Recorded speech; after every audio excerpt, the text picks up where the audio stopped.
Welcome back to the Stronger by Science podcast. I'm Greg. And I'm Lindsay. And we have another great show for you today. But first, Lindsay, what's on your mind? Yeah, I think I want to start today with a book recommendation.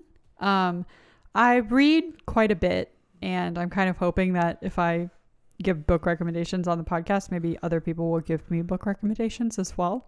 So the book that I just finished is called The Fifth Season. It's the first book in a trilogy called Broken Earth. I'm on the second book now. It's a science fantasy genre, which I guess is like a mixture between science fiction and fantasy. But there are elements that remind me of post-apocalyptic novels as well, which I also love. But it takes place on a supercontinent where every few centuries, the inhabitants endure what they call a fifth season, which is like catastrophic climate change brought on by earthquakes. And the main characters have the ability to control energy, particularly being able to cause or prevent earthquakes, which, you know, cause the catastrophic seasons. Mm-hmm. But because of the immense power that those people have in their abilities, everyone's scared of them, and they're like an extremely oppressed class of people. But the books were written by N.K. Jemisin, who's a Black woman, and I think her perspective and the themes that she brings in are just really refreshing for those genres. You don't see a lot of people of color and women in science fiction and fantasy. And so the books are filled with people of different races and sexualities and gender identities and castes, alongside with like these magical elements of people having these cool abilities. All three books in the series won the Hugo Award, and the author was the first person to win the Hugo Award 3 years in a row, or for all three books in a trilogy. Oh, wow. Which is really impressive. Yeah. That's why, like, when I learned about that, I was like, oh, I got to give these a shot. And as a Song of Ice and Fire girly, it's very comforting to have a series that I love that I know is completed. and in fact, will be completed. Has been completed. Yeah, yes. Who knows with Song of Ice and Fire? It's not happening. Absolutely. No. I mean, I've been skeptical that it would finish for a while now, but like I'm starting to get skeptical that even Winds of Winter will get done. Yeah. Like I think he's lost his drive, just doesn't have the fire in his belly anymore. Yeah, I mean, it's relatable, the procrastination. He has so much else on his plate, but it is a bummer that we're never going to see our dream of spring. Yeah. Well, yeah. I'm glad you're liking the fifth season series. Yeah. You absolutely devoured the first book. Mm-hmm. Is the second one as good thus far? Yes, definitely. I'm already like, I think a third of the way through, and it was easier, I think, to kind of just like jump into the second book after finishing the first one. Like the first one, it actually took me like a little bit to kind of get into, like when you are reading something that is kind of set in a whole other world, you do kind of have to sink into it a little bit and learn like what the rules are of this world, like the characters. It can take a little bit longer to kind of familiarize yourself with all of that. But now that I'm in the world, like I'm just going through the second one super quickly. Nice. Yeah. What about you? What is your recommendation today? I have a video game recommendation, which I think video games are like books for boys, basically. Okay. No, I'm just kidding. That's a joke. I mean, I do think that there's probably a bit of a split in terms of like whose primary like recreational activity to wind down is reading versus video games that maybe breaks down along lines of sex and gender. Who knows? But yeah, that's a joke. It is a video game, which is for girls, which is a video game for girls and boys. Okay, great. Yeah, I've been playing Trackmania recently, which has been very fun. Like it's a racing game, mm-hmm. and longtime listeners of the podcast know that I previously used to play a lot of Mario Maker, and I think this scratches a very similar itch. Like I am not someone who wants to have to remember like 50 different things a character can do, and like the gameplay itself is like super complex. I prefer games with very simple mechanics that reward like precision and high level mastery of those simple mechanics. So yeah, like basic Mario, very simple. Like you run, you jump, that's about it. Yeah. But then like once you're getting into doing like crazy shell tricks and whatnot, you are still just like running, jumping, releasing shells. That's it. Like you're doing 6 things total, but like the skill barrier for like being able to complete hard levels is very, very high, even though the mechanics are simple. I think racing games are similar. Like you turn left, you turn right, gas, brake, that's it. But to get a really good time, you need like really clean lines. You need really good timing. Like it's it's a very different game, but like it scratches that same itch. You're trying to like put together a perfect run. Yeah, like easy to learn, difficult to master. I think that's my sweet spot. So I've really been enjoying that.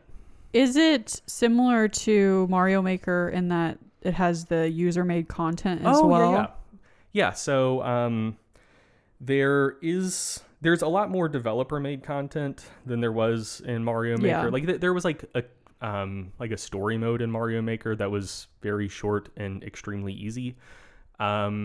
With Trackmania, the developers release a new set of 25 maps every season. So it's currently the summer campaign. But then also like the community makes a lot of maps. So yeah, there is more like developer made content, and there's not like as endless of a supply of user made content as there is for Mario Maker. Like I think there are like literally tens or hundreds of millions of Mario Maker levels. It's insane. Yeah. I think it's more like tens to hundreds of thousands of Trackmania tracks that are user made, which it's more than I'll ever play. But it is like, yeah, like most of the content is user made, but it's not like as much of a mountain of content. But yeah, it's very fun, and I've been liking it. Are there leaderboards? Are you on any leaderboards? There are. So it does it by country, region, and then like globally as well. And like, I mean, I've been playing it for about a month. I'm not like super good yet, but I'm right around top 100 in North Carolina. Nice. Which I don't know if that sounds impressive or not, but I'll tell you that it's not, because Trackmania is a lot more popular in Europe than North America. But I think that there are close to like I think there are a number of players in the hundreds of thousands globally. I think I'm like right around top 20K in the world, which for having been playing for a month, like I'm not too displeased with that. I would say. Nice. Yeah. All right, let's get into it. We got some plugs. Yeah. If you're enjoying the show, please like, rate, and subscribe, and tell your friends. It really helps us out. If you're interested in hiring a virtual coach to help you with your training and or nutrition, Stronger by Science has a team of excellent coaches that can help you. You can learn more at strongerbyscience.com/coaching. If you want to purchase supplements from a reliable source and support the podcast at the same time, buy from bulksupplements.com and use the code SBSPOD to get a 5% discount. And other than supporting our team of coaches, the main product that Greg and I focus on these days is our app MacroFactor. It's a premium macro tracking and diet coaching app. We both use it and love it, and 85,000 other people do. You can try it for free for 14 days by using the code SBS during sign up. It's available on the App Store and Google Play. And if you want to learn more about all the features in the app, you can check out our website, macrofactorapp.com. Absolutely. And if you'd like to stay up to date with all of the research going on that is related to fitness, nutrition, getting stronger, getting more muscular, etc., check out the MASS Research Review. That stands for Monthly Applications in Strength Sport. You can check that out at massresearchreview.com. If you'd like to stay up to date with the research going on in a way that is cost-free, you can sign up to the Stronger by Science newsletter. We'll give you a free study breakdown every other week straight to your inbox. We don't spam you like a lot of newsletters do. Like it's not 20% informative content and 80% marketing emails or anything like that. But yeah, so if you're jonesing for content on podcast off weeks, that's when our little research spotlight newsletters go out. You can check that out at strongerbyscience.com/newsletter. That will also be in the show notes. If you'd like to stay up to date with just other things in the Stronger by Science extended universe, discuss the podcast, give us feedback, etc., check out our Facebook group and subreddit. It's Stronger by Science Community on Facebook and reddit.com/r/strongerbyscience. And finally, if you have questions that you'd like us to answer on the show, just in general, it would behoove you to join the Facebook group and subreddit, because if we're soliciting questions about a particular topic, that is where we'll kind of post the prompt. But otherwise, if you just have general questions, which we'll be answering one of those at the end of this podcast episode, send those questions to podcast@strongerbyscience.com. Record a voice clip, around 30 seconds, a minute tops, and email it to podcast@strongerbyscience.com. And if we like your question, we will answer it on the show. I think that's about it. So let's get into it. We are doing a bit of a series on micronutrients. And I'll just say from the jump, I am like slightly apprehensive that no one's actually going to listen to this series, because as we'll talk about in this episode, like micronutrients are one of those things that are important, but I think very few people have like that strong of opinions about micronutrients. It's not a topic that gets people really fired up. I think it's something where folks know it's important and it's just kind of filed away in the back of their mind. They're like, oh yeah, like micronutrients are good. Eat some fruits and vegetables. Like that's fine. I don't need to know anything else about it.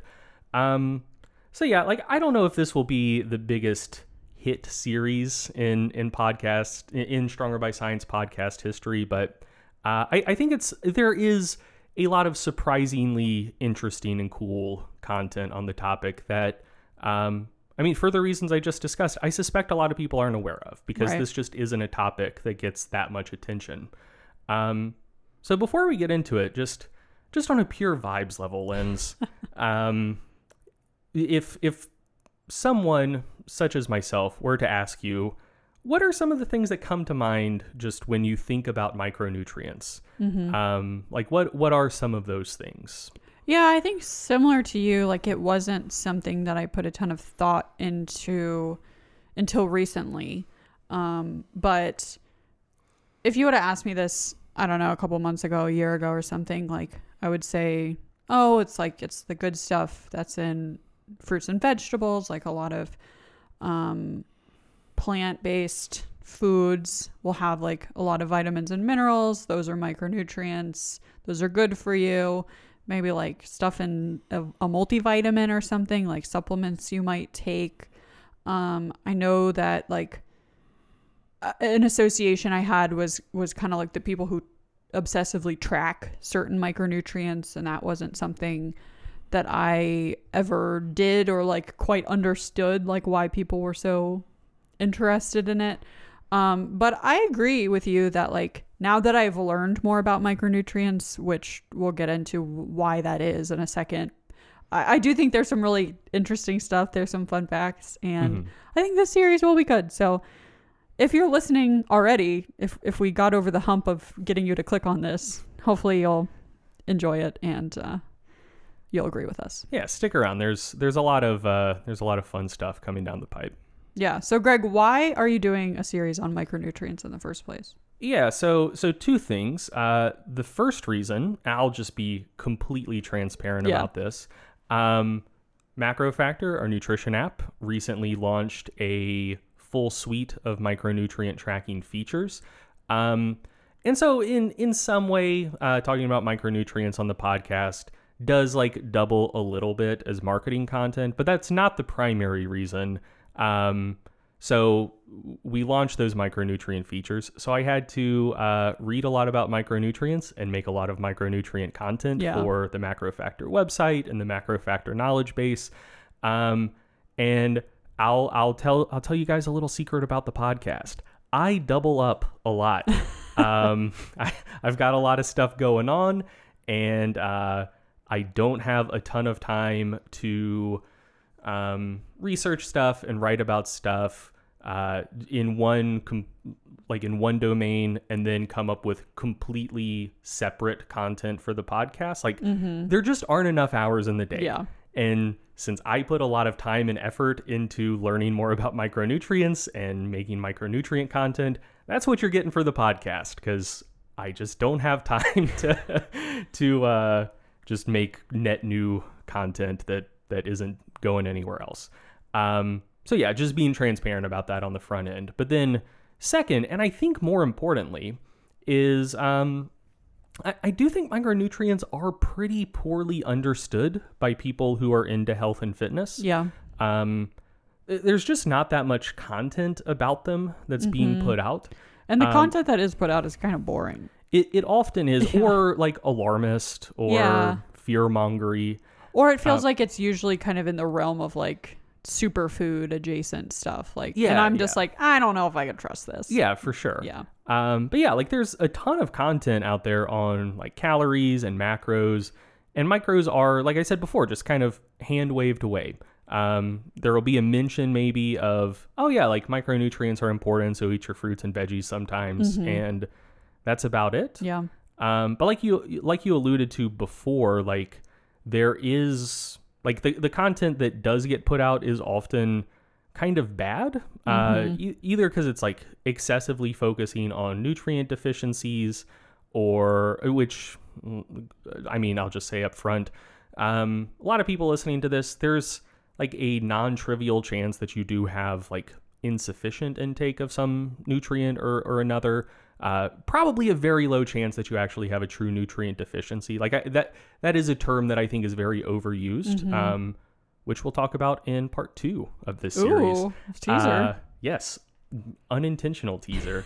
But yeah, and there's a lot of like fear mongering, I guess. I don't know. There's a lot of stuff about like this one nutrient is super important, and if you don't get enough of it, like all of this bad shit will happen. Yeah, it feels like why I've been kind of hesitant to ever look into it for myself or track it for myself is it feels like it's just going to be a lot of things to freak out about, and I've gotten this far in my life without feeling like some terrible health consequence from not having enough of a vitamin or mineral. So I'm like, well, I don't know.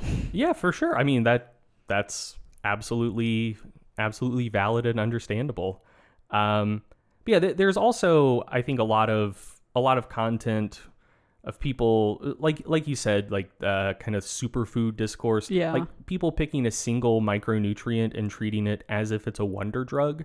So some examples of that in recent years is like maybe 5 years ago or so, vitamin D was very hot.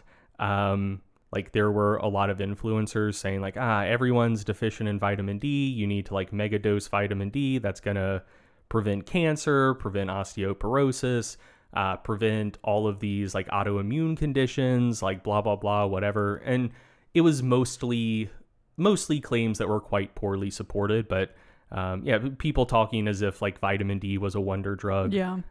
Go back about maybe like 3 or 4 years before that, and you saw a similar thing with omega-3s.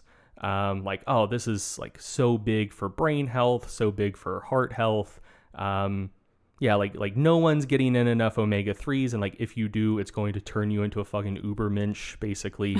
And then going back even further than that, like this is something that there are still echoes of today, where people might take like a mega dose of vitamin C if they feel like they're getting sick. But talk to your parents, or depending on your age, people who might be like in their 40s or 50s, I would say. People between their 40s and 60s would probably be kind of the prime ages for this.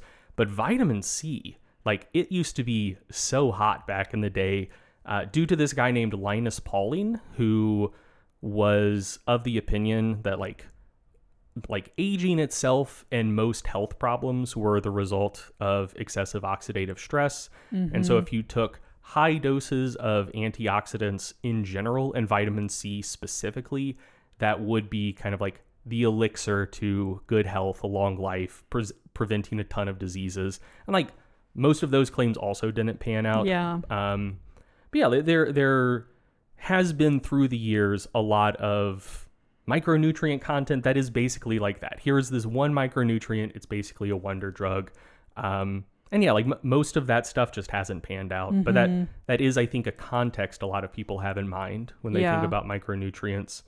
And so, yeah, like I wanted to do this series just to provide you, the listener, with basic information so that when you encounter claims about micronutrients in general or specific micronutrients, you'll be on more solid grounding. You'll have a more robust base of understanding to be able to understand and critically evaluate claims. And also, there are a lot of fun facts and fun little pieces of historical trivia about micronutrients that you're probably not aware of, even if you're a pretty big nutrition nerd. So I think it's just a fun topic, and I think you will enjoy it. Yeah, well, let's get into it. Before we get too ahead of ourselves, though, what are micronutrients in the first place? Can you give us just kind of like a working definition? Sure, yeah. So I couldn't find like a single definition that everyone agreed to, but I mean, the basic understanding is kind of contained in the word itself. Micro, so you don't need to consume too much of it, and nutrients, something that nourishes you. So yeah, that's like the basic idea, but I think there's a difference between the explicit denotation of the word and like the connotation of the word, kind of how people use it just in day-to-day life. And I think when people talk about micronutrients, they're essentially using it as a shorthand for everything you might want to track related to your diet. Besides like that's calories not a and macros. Yeah. So it's more a category by exclusion, where it's like if it's not calories or macros, those are micros. I think maybe a more appropriate term for what people refer to as micronutrients would just be like non-energetic essential nutrients, because that's what they are. Because like not all of them are that micro. So for instance, fiber. Like people sometimes lump fiber in with micronutrients, especially like the IIFYM crowd. Yeah. And I mean, like a lot of people consume 20, 30, 40 grams of fiber a day. Like that's kind of a lot, you know? Or sugar, I guess. Yeah. I think, like that I guess does fall under the definition of like not calories or well, no, it's a macro, like it's a carb. Yeah. But kind of like fiber, a subcategory. But so of things people consider micronutrients, not all of them are that micro, like fiber, for instance. And there are also other compounds that you could definitely consider nutrients, which are just things that aid in growth and development and health, that you do consume in relatively small quantities, but that are non-essential. So things like phytonutrients, for instance, or something like creatine, like those are nutrients you consume in small quantities, but they're non-essential. So typically they wouldn't be considered micronutrients. But long story short, it is kind of a hazy definition, I guess.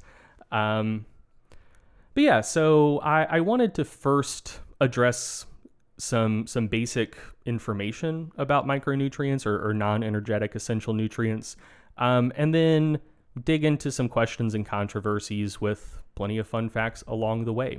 So, very first thing, when I say essential nutrient, what I'm talking about is a nutrient that is necessary for, depending on what definition you look at, people will say either normal development and good health or normal development and normal function. So normal development basically from fetus to adulthood, like stuff you need to consume to make sure you reach like full adult height without like mental deficiencies. Like a lot of micronutrient deficiencies can cause issues with like mental development, normal skeletal development, etc. So, that's the normal development part. And then the second part is either good health or normal function. Like those are the two terms you'll see thrown around, which, as we'll talk about in a bit, are kind of nebulous terms, but those are the terms that you see thrown out. And the third part of the definition is that there are things that are necessary for normal development and good health or normal function that must be consumed from dietary sources. So there are a lot of biomolecules that are absolutely critical and necessary for normal development and good health that your body produces itself. An essential nutrient is something that the body either doesn't produce at all, like vitamin C, for instance, or something that maybe it does produce, but not in adequate quantities for what we define to be normal development and good health or normal function. So an example of that is niacin, like vitamin B3, if memory serves. But yeah, like your body produces some niacin, but nutrition researchers and epidemiologists look into it and they're like, yeah, like you produce some niacin, but not enough for what we consider to be good health. So you also need to get some from your diet. And that seems straightforward, but like I mentioned before, it is a surprisingly hazy definition. So here are a couple examples of how this kind of understanding of essential nutrients is like sort of hazy around the edges. So vitamin D, for instance, definitely considered a vitamin, considered an essential nutrient. Lindsay, would it shock you to learn that vitamin D isn't an essential nutrient for most people, or for at least a lot of people? Well, that's what I was thinking about when you were saying the thing about like it's something that needs to be consumed from dietary sources. Yeah. Because vitamin D is a thing that you get from the sun, from being outside. Yeah. Like your skin can, well, there are multiple stages of vitamin D synthesis that include your skin, your kidneys, I think your liver. Like there's the precursors of vitamin D kind of ping all around. But yeah, like the rate limiting step for endogenous synthesis is primarily just sun exposure. Like that's what kind of converts precursors of vitamin D to vitamin D3, which like if you take a vitamin D supplement, it is probably a D3 supplement. Oh, okay. And then vitamin D3 is what other tissues convert to like the bioactive, like the most bioactive form of vitamin D. But yeah, like a lot of people just don't have to worry about vitamin D intake at all. If they consumed no dietary vitamin D, they'd be totally fine. Because if you live at latitudes that are close enough to the equator and you're outside enough, your body synthesizes enough vitamin D. But, I realize that I'm speaking to a primarily American and European audience. If you get to high enough latitudes, it is an essential nutrient because for at least parts of the year, you're not getting direct enough sunlight to get enough UV rays to actually cause that conversion to vitamin D3 in your skin. So then it does become an essential nutrient that you do need to get from your diet. But yeah, like the just considering it an essential nutrient, it is essential for some people. It's completely non-essential for others, just because like they do get enough sunlight and it's fine. And it could be different at different times of the year too. Yeah, for the same person, for sure. Yeah. Another example is creatine, for instance, just as a recent pod topic. Yeah, just as a nutrient that could be considered an essential or potentially conditionally essential nutrient that isn't on any of the official lists, but it could be. Yeah. So it is something your body can synthesize, but maybe it doesn't always synthesize it in sufficient quantities for, and this is where the nebulous definition of good health or normal function comes in. Like, what does that mean? So for instance, low creatine intake is associated with a nearly 2-fold higher prevalence of depression. So in a study using NHANES data, the people in the lowest quartile of dietary creatine intake had a prevalence of depression symptoms of like a little over 10%. And people in the highest quartile of creatine intake had a prevalence of depression of a little under 6%. So like almost a twofold difference between people with lowest and highest creatine intake. And it goes beyond just kind of mere associations. Because, you could look at that and there could be any number of other like explanatory factors or biases or whatever to explain that finding beyond a causal relationship. But there is also like experimental and mechanistic research where they take people with either like clinical depression or like subclinical depressive symptoms and supplement them with either creatine or a placebo. And creatine supplementation does seem to improve depressive symptoms in a lot of those studies. And so, yeah, I mean... But it's a question of like, does normal function include like, oh, you have good mental health? Right. Yeah. So, yeah, it kind of gets to that idea of, well, how do we define normal function? How do we define good health? Like that is a kind of a sticky wicket, as it were. Yeah. I don't know if that's correct slang there. I've never heard that before. I'm not but British. You always have new phrases. It just feels fun rolling off the tongue. Yeah. But yeah, so like there is a case that could be made that creatine might be an essential nutrient, might be a conditionally essential nutrient. But yeah, since the definition is kind of hazy, like who knows? Maybe it is, maybe it's not. All of which is to say, like, this stuff is kind of fuzzy, and the nutrient categories themselves, as I've alluded to before, do already allow for some of that fuzziness. So nutrients are considered essential or non-essential, but then there's a third bucket of conditionally essential. And those are nutrients that are essential for normal health and function. But most people produce enough on their own, and it's fine. So I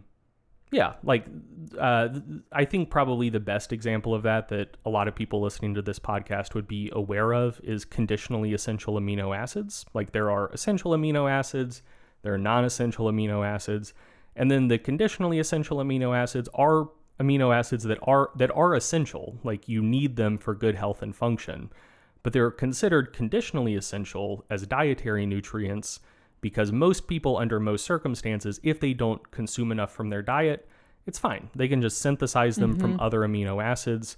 But with certain diseases, if you're taking certain medication, if you're particularly young, if you're particularly old, you might not be able to synthesize those conditionally essential amino acids endogenously in high enough quantities. So then they become essential. So they're considered conditionally essential. So that is a whole category of nutrients. A whole other bucket. But it's sometimes a judgment call regarding what should be considered essential versus conditionally essential versus non-essential. So like those two examples I gave before, vitamin D and creatine, you could easily make a case that vitamin D should be considered a conditionally essential nutrient. Because if you live close enough to the equator and you're outside sometimes, like you don't need to consume it. It's fine. But if you live further north or further south than that, you do. So essential for some people, not for others. That seems to meet my general understanding of what conditionally essential would mean. But it's always just considered an essential nutrient, like any official source you look at. And then on the flip side, like creatine, for instance, could be, I think, considered a conditionally essential nutrient. It seems like most people with low creatine intake are fine. Like I mentioned before, people with low creatine intake do have a higher prevalence of depression, but it's still in the neighborhood of 10%. Yeah, like they're not all depressed. Yeah, it seems like 90% of people who have low creatine intake are fine. But when those people are given supplemental creatine, their symptoms improve, which suggests that maybe it is an essential dietary nutrient for those folks. Again, like that seems to meet my understanding of what conditionally essential would mean. But yeah, all of which is to say, like, we as humans, I think, like categorizing things like this is essential, this is not, this is maybe in the middle. Yeah. But there aren't bright lines between those categories. There are just a lot of judgment calls with everything related to micronutrients. And one thing in a category might not like be the same as another thing in the same category. Correct. Yeah. Like there are some that, to be clear, are like absolutely essential, like no questions asked. Like the first two the first two vitamins that were discovered were vitamins B1 and B2. I forget which one is which. But it's thiamine and riboflavin, and if you don't consume enough of one, it causes a condition called beriberi, and if you don't consume enough of the other, it causes a condition called pellagra or pellagra. Like I've heard it pronounced both ways, and like that will kill you. Like if you don't consume enough of those, you die. Yeah. Like that's or like fucking vitamin C and scurvy. You know. So yeah, like there are some that are clearly and obviously essential, and then there are some that are like kind of on that hazy border, but still considered essential. Correct. And like I've been saying this whole time, a lot of that haziness does just relate to the idea of good health and normal function as criteria for determining what is an essential nutrient or not. Like those are kind of nebulous terms. So like an example here is there are a host of benefits from consuming a lot of phytonutrients that aren't considered vitamins. So like polyphenols, for instance, which you can find in a lot of fruits, or isothiocyanates, which you find in brassicas like broccoli, cauliflower, Brussels sprouts, cabbage, whatever. This isn't the episode to get into it, but like there are a lot of health benefits associated with consuming those nutrients, but they're not necessary to stay alive. So they're not classically considered to be micronutrients. Like you're not going to find an official health body that says like, quercetin, like that is an essential nutrient, for instance. Like that's a polyphenol. But yeah, like those are things that you're typically going to be healthier if you consume them. Yeah. So then the question is like, how do we define good health or normal function? Like, you will be alive if you don't consume any of those other phytonutrients. Like, you will still stay alive, and you will probably live a pretty long time. But like, you might have a higher risk of like cancer or heart disease or whatever. Might be just like sicklier in general. Yeah, and so it's a question of like, well, you're probably less healthy than you would be if you did consume these things. Yeah. But how are we defining good health? Right. How are we defining normal function? And yeah, so it is just like kind of hazy and nebulous. So kind of the takeaway from this intro, I guess, is just that like a lot of things related to micronutrients are a little hazier and more nuanced than I think most people would expect. And I'm wondering if that surprises you. No. Okay. Interesting. Could you expand on that? Or like if you have nothing to expand on, that's fine. But just I'm wondering why you don't find that surprising. Well, I think you phrased it in a way. I do find it surprising that this stuff is hazy. I do not find it surprising that people don't expect it to be hazy. Oh, okay. Yeah. Okay, so why do you find it surprising that it is hazy? I mean, I think it's like what you were talking about. Whenever you hear about things that kind of have their own categories and like it felt like a scientific pursuit, which we have the tendency to think like, oh, well, they have just kind of sorted all this out and it's very cut and dry. It's very black and white. They have everything categorized in the way that it needs to be. And I just have to like follow the recommendations for the categories. Yeah. No, I fully agree. Like I was in the exact same place. And I think that does relate to a dynamic that we see pretty frequently that I think I pretty frequently call out, but just it hadn't occurred to me to look into it more when it comes to micronutrients. And that is that like a lot of messaging for the purpose of public health is like intentionally made like super simple and stripped of nuance, because like most people don't care that much about a lot of this stuff. Yeah. And so if they're going to actually like consume recommendations and understand them well enough to try to follow them, like they need to be pretty simple.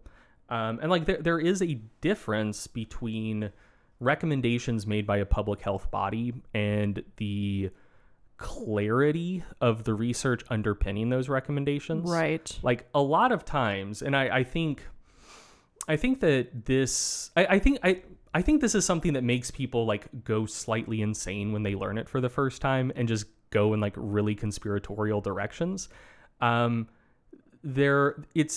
It is not infrequent that a situation arises where there is something that people know or very, very strongly expect to be very important for public health. Like, you know, if people follow some recommendation, like they anticipate that it will save thousands, tens of thousands, maybe hundreds of thousands of lives.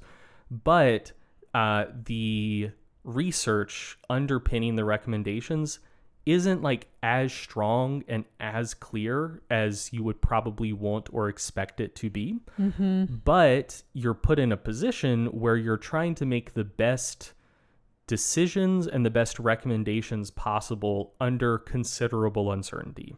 And so like for instance, I think like a good example of this is like all of the people who just assumed that like every nutrition researcher was in the tank when it like had been bought off by like grain companies or like Monsanto or whatever, when more research started coming out suggesting that like high saturated fat intake like probably is still kind of bad, but like maybe not as bad as we've been telling you for the last few decades. But the thing is, like, the research from the last few decades did like pretty strongly suggest that like high saturated fat intake was definitely associated with and probably caused heart disease, but it wasn't like the magnitude of the effect wasn't super clear. Kind of the cutoffs of how much saturated fat you had to consume before risk started going up wasn't entirely clear. And so like if you go back and look at what the state of the research was in the 80s, like it was just much worse than it is today. And so like, yeah, they made the best recommendations they could under the uncertainty that existed at the time that they were making the recommendations. And then more research comes out, stuff changes. And when I think when people find out that, oh man, these things that were presented to us by our doctor or by the government as just a single number or single target to aim for without any complexity, like you assume that it's really, really robustly, strongly supported. And then when things change, you look into it a little bit more, or you come across an influencer talking about it and they reveal that like, ooh, this wasn't that strongly supported. Yeah. So like, what's going on here? Yeah. It's like that's just a standard thing in like public health shit. Like that is something you have to do all the time. But yeah, like micronutrients were a topic that I wasn't that invested in. So I just looked at the recommendations. I was like, oh, they're giving a single number to aim for. Like there must be a reason. Yeah, there has to be a ton of research for them to be like so confident to distill this recommendation down to a single number. And then when I started looking into it, I was like, oh yeah, like just like everything else in nutrition, this is way hazier than I expected it to be. I don't know why I had any other expectation, but I did. So yeah, I think just like when you put a specific number on something, it makes it seem much more concrete than it actually is. I agree. A single number without like a confidence band. Yeah. Which, and we'll get into this in episode 2 as well. There is a confidence band on these nutrient recommendations. Yeah. And no one knows about it. Never heard of her. Like people just talk about the RDA, but that's like that is implied by like a distribution of like assumed needs. And yeah, folks just aren't aware and of that would be so helpful for people to know, because like, yeah, you can succeed without hitting this number right on the head. Yeah, like, and so yeah, if things were presented as more of a range, I think that would have clued me into, oh yeah, okay, like fucking everything else in biology, this shit's hazy. Things vary from person to person, but since it is typically communicated to people as a number, if you see a single number without a confidence band around it, you assume that that's a super precise number. Yep. And oftentimes it isn't. Yeah. I think we can get into categories. Yeah, let's do it. So there are several categories of micronutrients and essential nutrients: vitamins, minerals, essential fatty acids, essential amino acids, and choline, fiber, and water in their own individual categories of one. So why don't you kick it off by talking a bit about vitamins?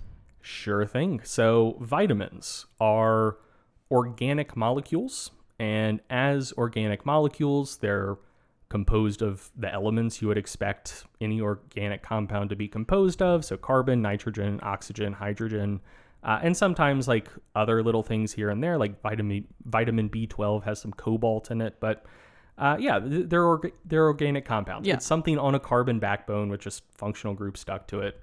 Normal shit.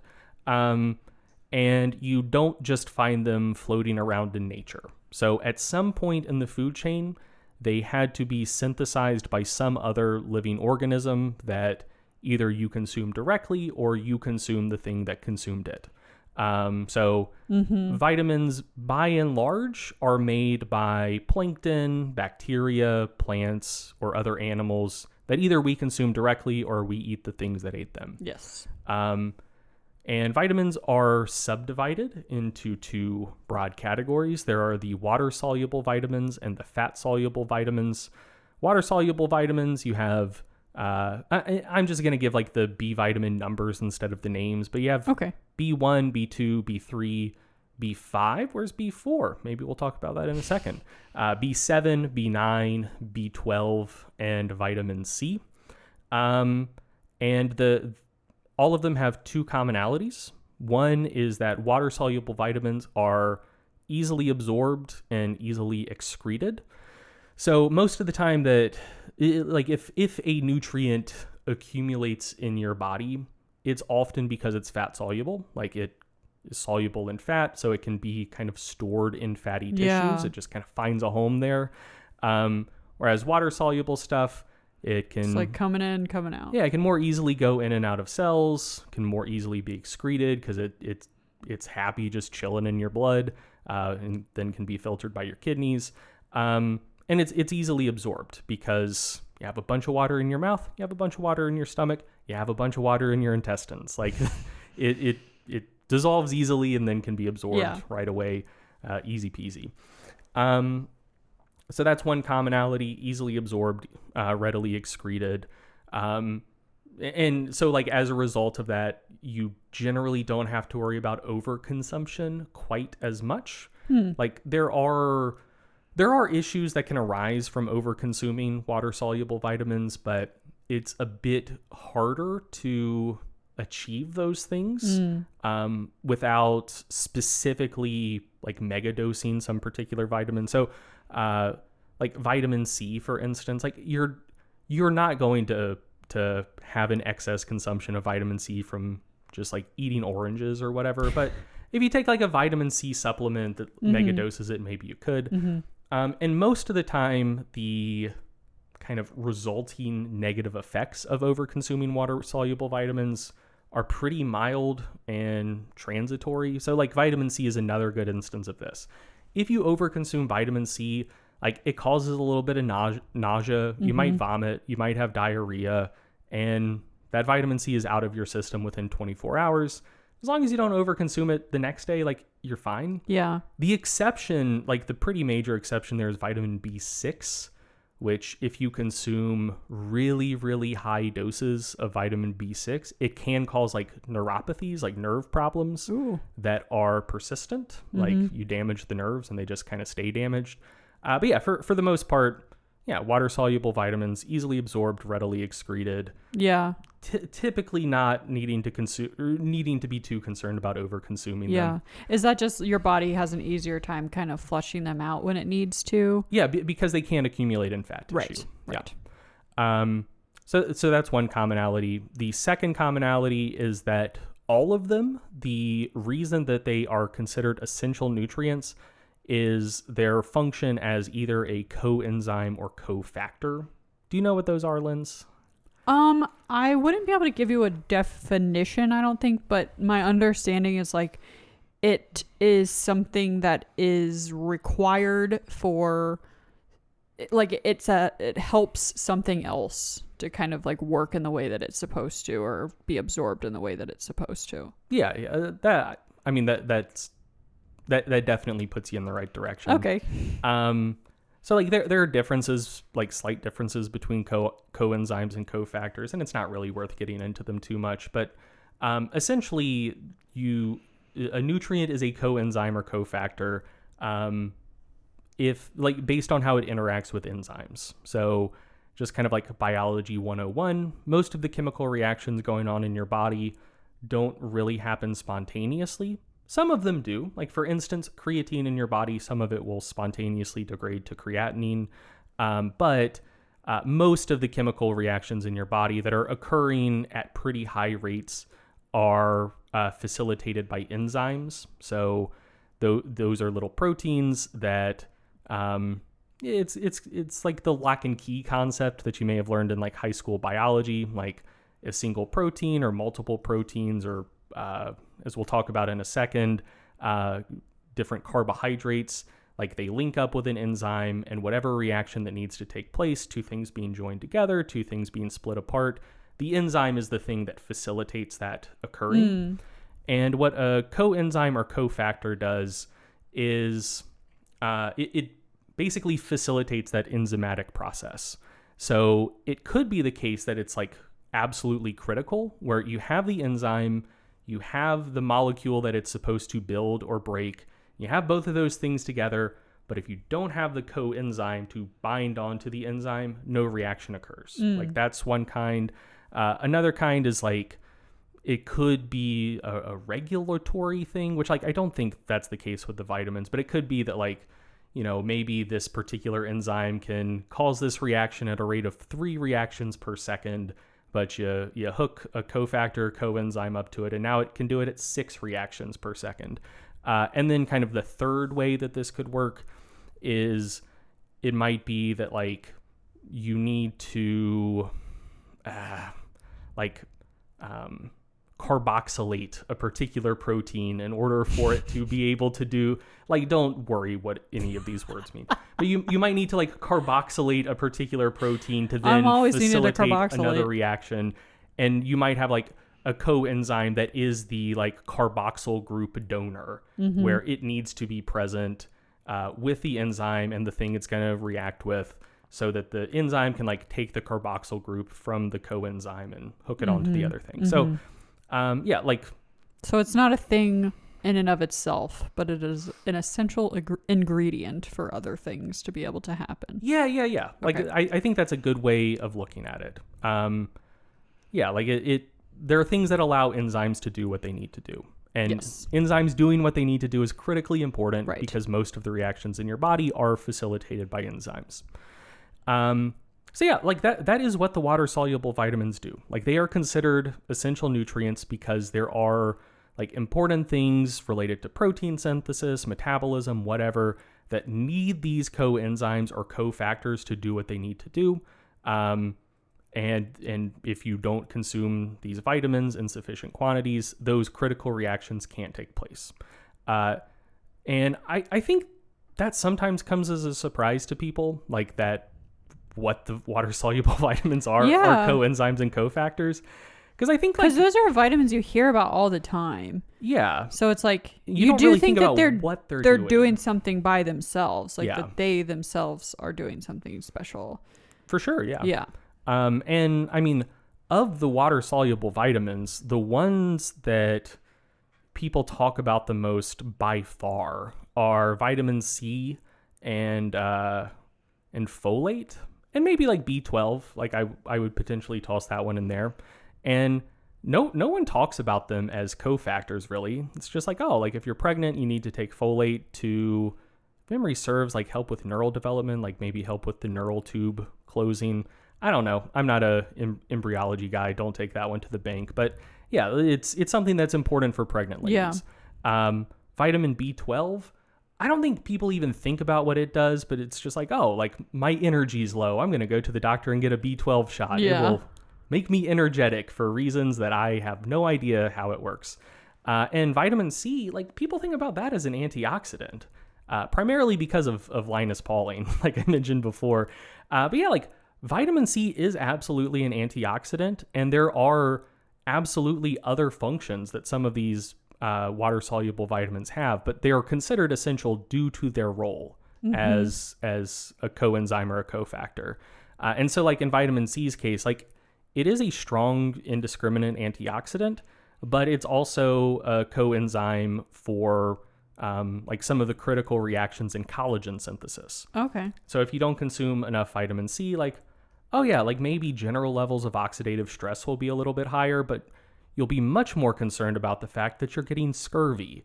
And scurvy is a connective tissue disorder. Like you aren't consuming enough vitamin C. Yeah. And so like the first sign is you start getting like little petechia around your skin, just like little, they look like little spots where just like capillaries have ruptured. Oh yeah. Because like there's collagen in the walls of capillaries to maintain structural stability. If you can't turn it over and synthesize enough, little capillaries will rupture. You get petechia. For like powerlifters listening to this, if you've ever had like little spots on your face after pulling a max deadlift. That's what I was just thinking about. Yeah, so you like, used to get that all the time. Yeah, that's petechia. Yeah. Like your blood pressure gets, in that case, it's your blood pressure getting high enough that it like ruptures those capillaries. But yeah, but that's like, what it looks like. If you're just spontaneously getting that because you're not consuming enough vitamin C, like that's kind of your first sign of scurvy. And then like your like risk of joint injury starts going up, like tendon tears, ligament tears, like other collagenous tissues. You're more likely to break a bone, like your bones get more brittle, like the strength of your bones comes from like the calcium and the minerals and whatnot. The bit of flexibility they have comes from the collagen in your bones. Like bones are, discounting water, I think like 30% of the mass of bones is collagen. You start bleeding from your teeth because not good. Yeah, like you're in trouble if you're bleeding from your teeth. Yeah, like there are collagenous tissues that are like holding your teeth into your mouth, like God. And then like eventually you die. Like scurvy is nasty stuff. And yeah, like that's why vitamin C is an essential nutrient. Like it's antioxidant functions. Who gives a shit if you're not able to synthesize collagen? Right. And I feel like you hear about vitamin C and scurvy, but like I didn't know that it was collagen. Yeah. Like I didn't know that was the thing that actually matters, and vitamin C is the thing that's just helping you be able to continue making collagen. Yeah, like that is what it does. That is why it's an essential nutrient. Okay, so those are the water-soluble vitamins. So many fun facts already. Thank you. Great job. I appreciate that. I think the most fun ones are yet to come. Maybe in this section and maybe in the fiber section. One of the two. I can't wait. So the fat-soluble vitamins. You have vitamins A, D, E, and K. Just a little fun fact to start with. Vitamin, like all of these aren't single things. What do you mean? So like vitamin B1, for instance, is thiamine. Like there is a single molecule that is thiamine and B1 are the same thing, like identical. Vitamins A, D, E, and K, like you assume that it's like a singular thing again because it's vitamin A, not vitamins A or vitamin A's or whatever. But yeah, like are they things that are like usually together? It describes like a class of compounds. Okay. So, like vitamin E, for instance, there's like a whole class of compounds called tocopherols, and there's another whole class of compounds called tocotrienols. Never heard those words in my life. And there are multiple tocopherols and multiple tocotrienols that are collectively considered vitamin E. Same thing with vitamin A. Like there are 3 types of preformed vitamin A. There's retinol, which I think is in a lot of like skincare products. Yes. There's retinoic acid, and there's retinal, which is like retinol, but the O at the end is an A. Got it. And then also a lot of carotenoids are also considered vitamin A. Like a lot of like nutrient labels report vitamin A as like, I forget the exact term, but basically like vitamin A equivalents. So like beta carotene, for instance, in carrots is kind of like half of a vitamin A molecule. And if your body needs vitamin A and there's beta carotene floating around, it can just link up a couple beta carotenes and now you have more vitamin A. Yeah. So yeah, like it describes like multiple compounds, but they're all just, when we talk about them, we just talk about them as vitamin A or as vitamin E or whatever. Yeah. This might be a little bit too off topic, but like, why are those things grouped together as vitamin A? They're all kind of like in the same lineage, I guess. Okay. So like there are certain vitamin A things that like retinol particularly does.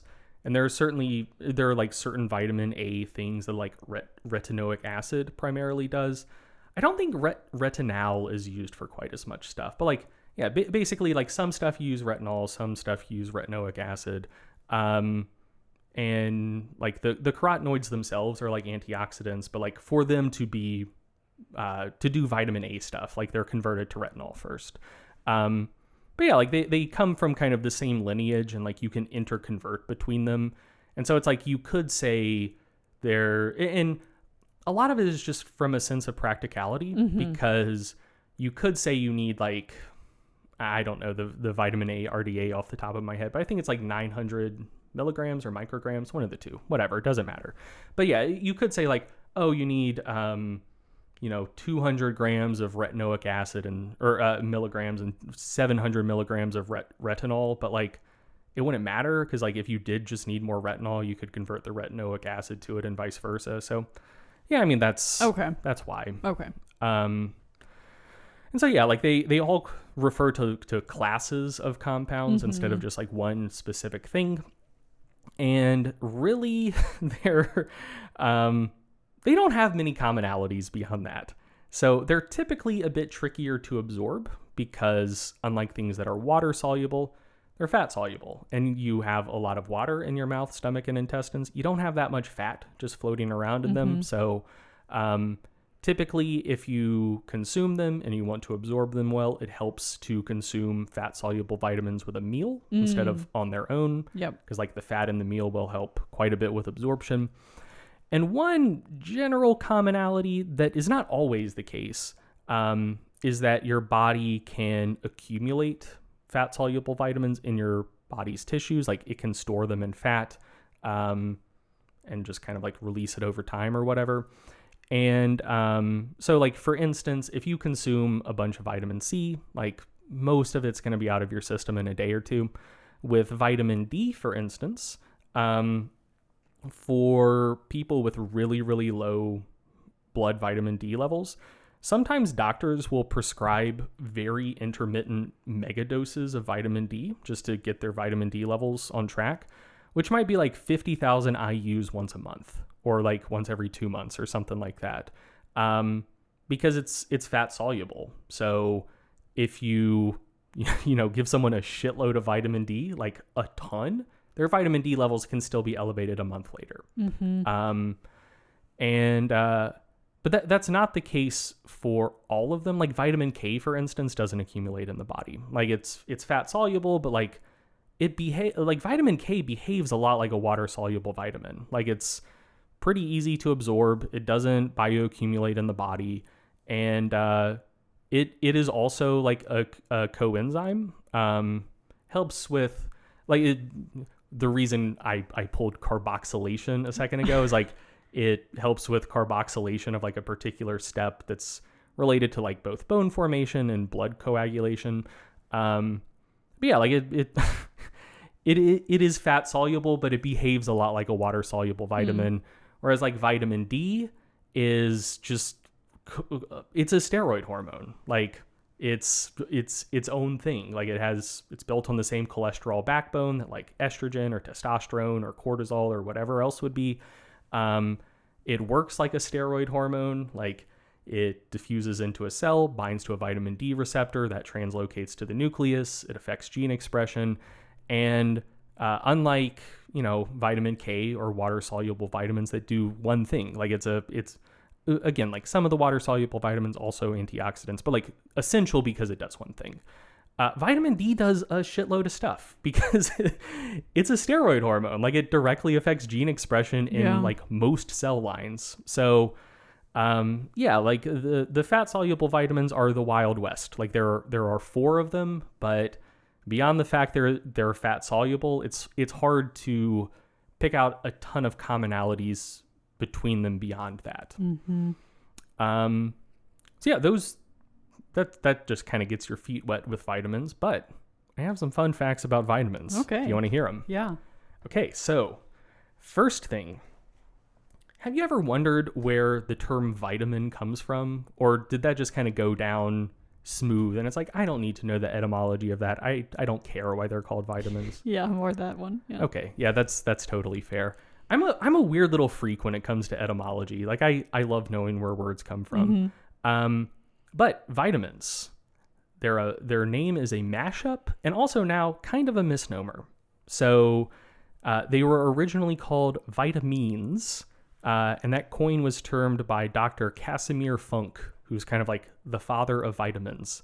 And it was a mashup of vital and amine. Vital because you had to consume it, and amine because the first vitamins he discovered were amine compounds.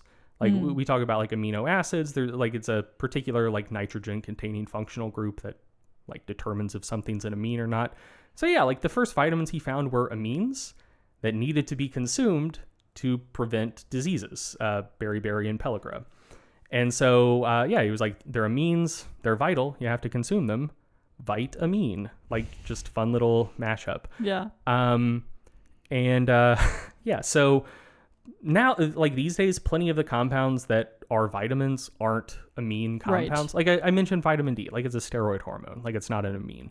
But vitamin had already caught on, both in general society and in the nutrition research community.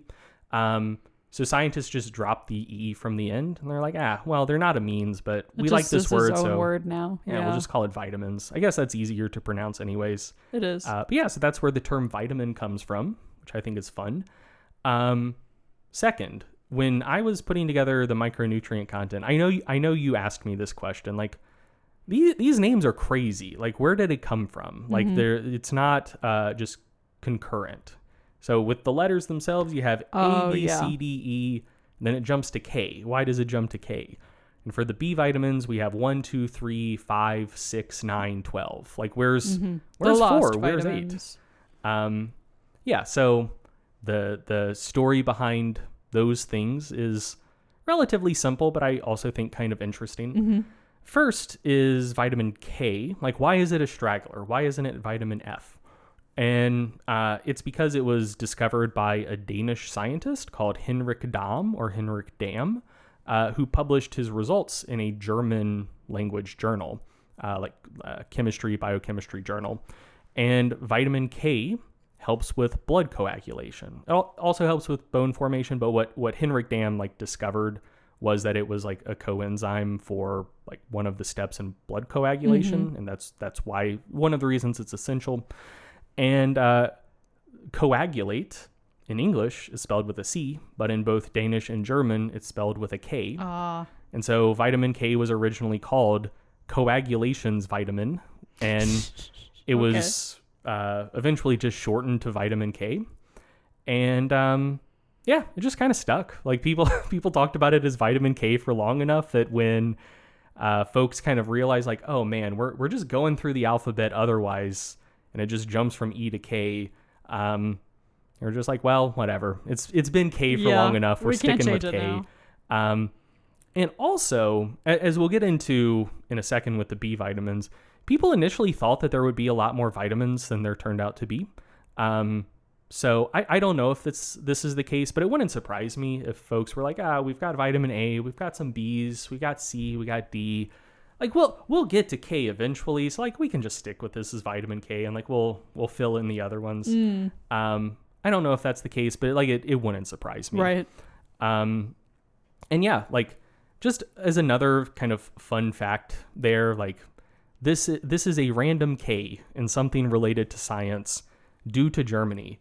And there are still like several holdovers of just like random Ks showing up and stuff where you would think they wouldn't belong due to kind of the primacy of German science in the early 20th century. So if you need to look at the electrical activity in your heart, typically these days in America, that will be called an ECG, an electrocardiogram. But you will still see like some doctors or like some hospitals and like particularly like older researchers sometimes still refer to it as an EKG, because like that was just the general term up until like relatively recently. I still think of it as EKG. I do too. Like I grew up with EKG. Yeah. And like the switch to ECG feels to me like it's changed in the last like 10 years or so.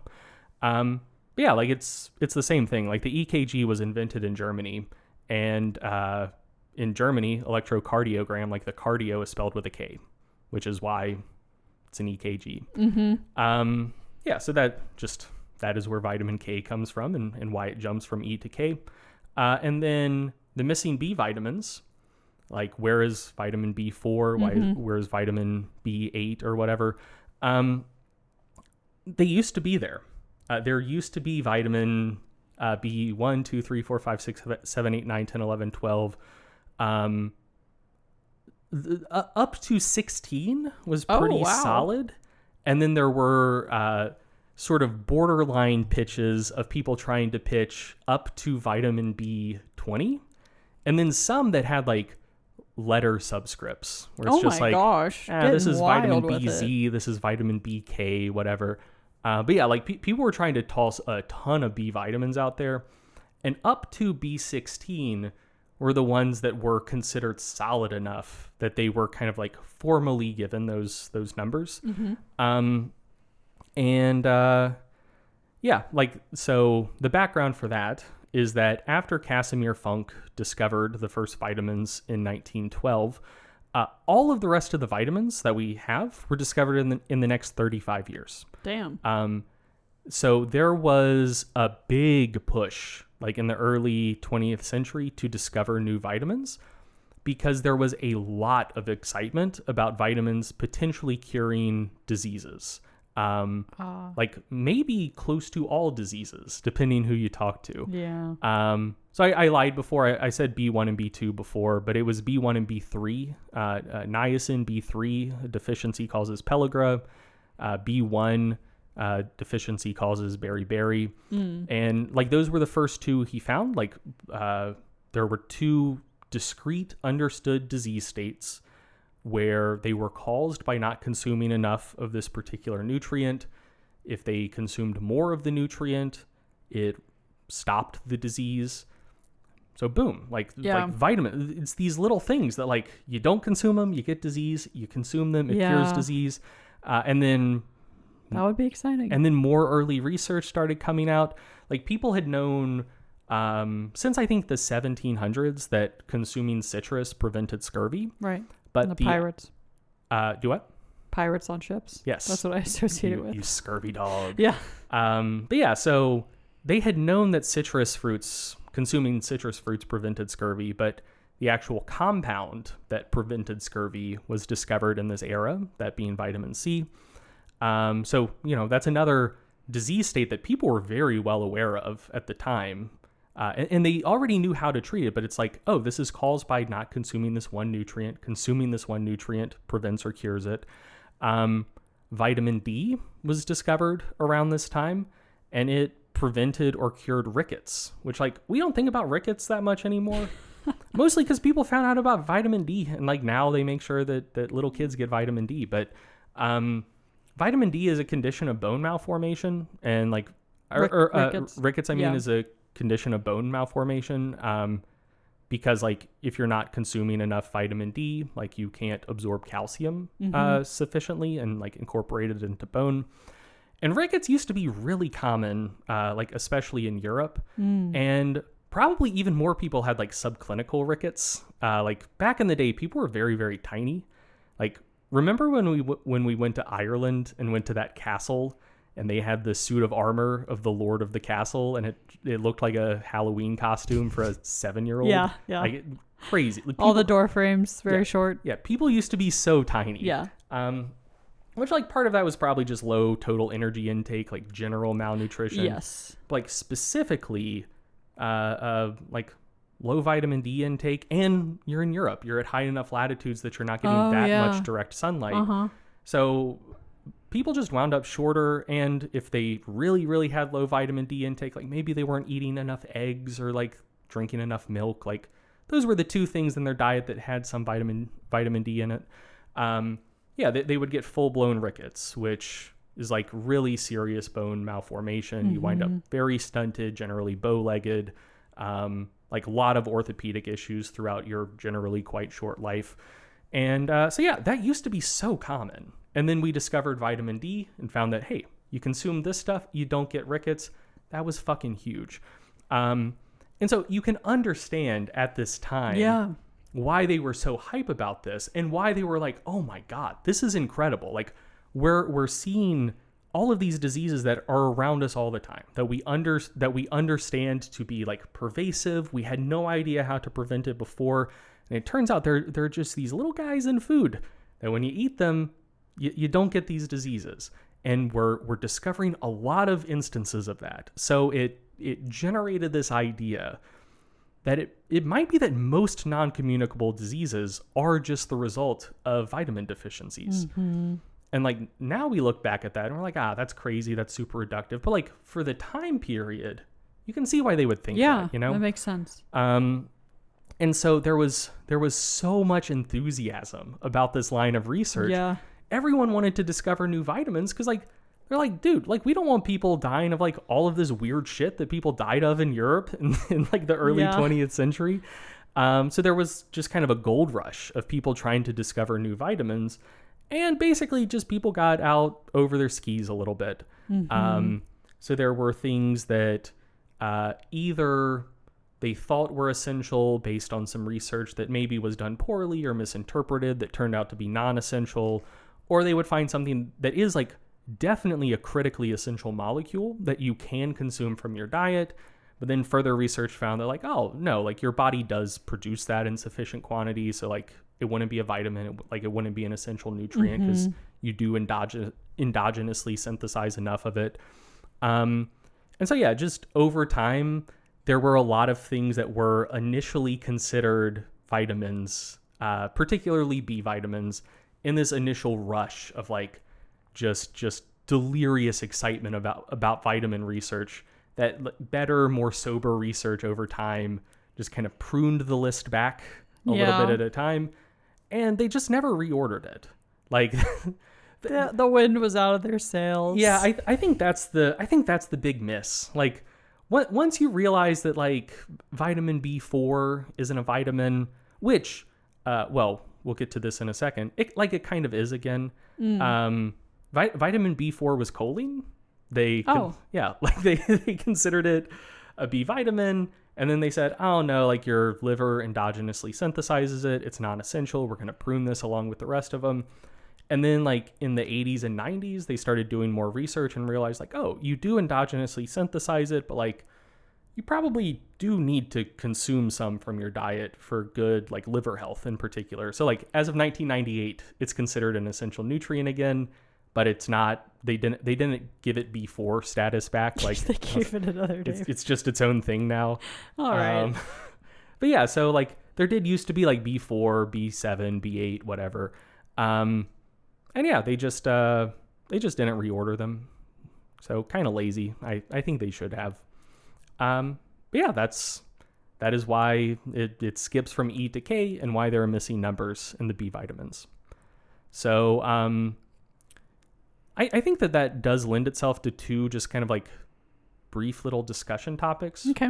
One is about sort of like history of science and like the economic concerns related to science. And the other is just kind of the history of like one weird trick approaches to medicine. And so for the first one, just as like kind of a note that maybe we can talk about, maybe we can riff on, maybe there won't be much to talk about, we'll see.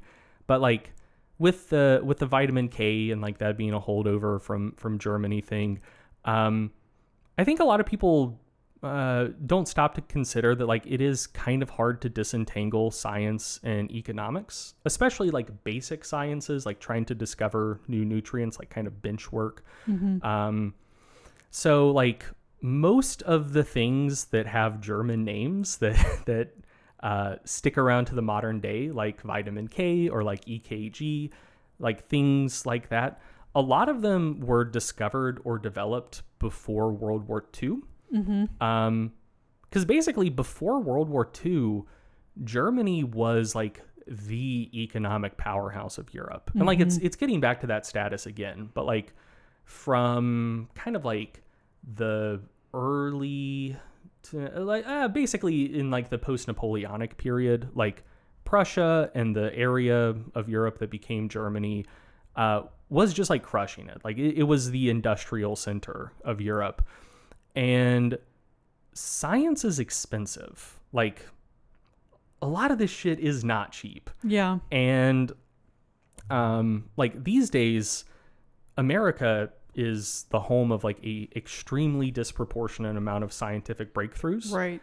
And the other countries where you see scientific breakthroughs coming from, you got like Germany, you got the UK, you got China coming up the ranks these days, like sometimes Japan, sometimes South Korea, but like generally very prosperous societies. And that's because like I think people get like weird, I don't know, like racial or like cultural supremacist ideas, like, oh, like these are the countries making these scientific discoveries because this is where all of like the best and brightest and smartest people are. I see. And like that's true to some extent because of brain drain, because a lot of the best and brightest and smartest people are like, hey, I want to do research, so I want to go to a place with a lot of research funding. Yeah.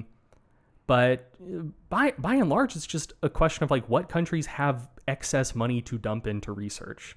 Like I don't know the number right off the top of my head, but like the NIH and NSF, like National Institutes of Health and National Science Foundation, their like relative funding is below what it was like pre-2008, but it's still like billions and billions and billions of dollars. Whereas like, you know, like I'm sure that there are like incredibly smart people in Indonesia that could do incredible research.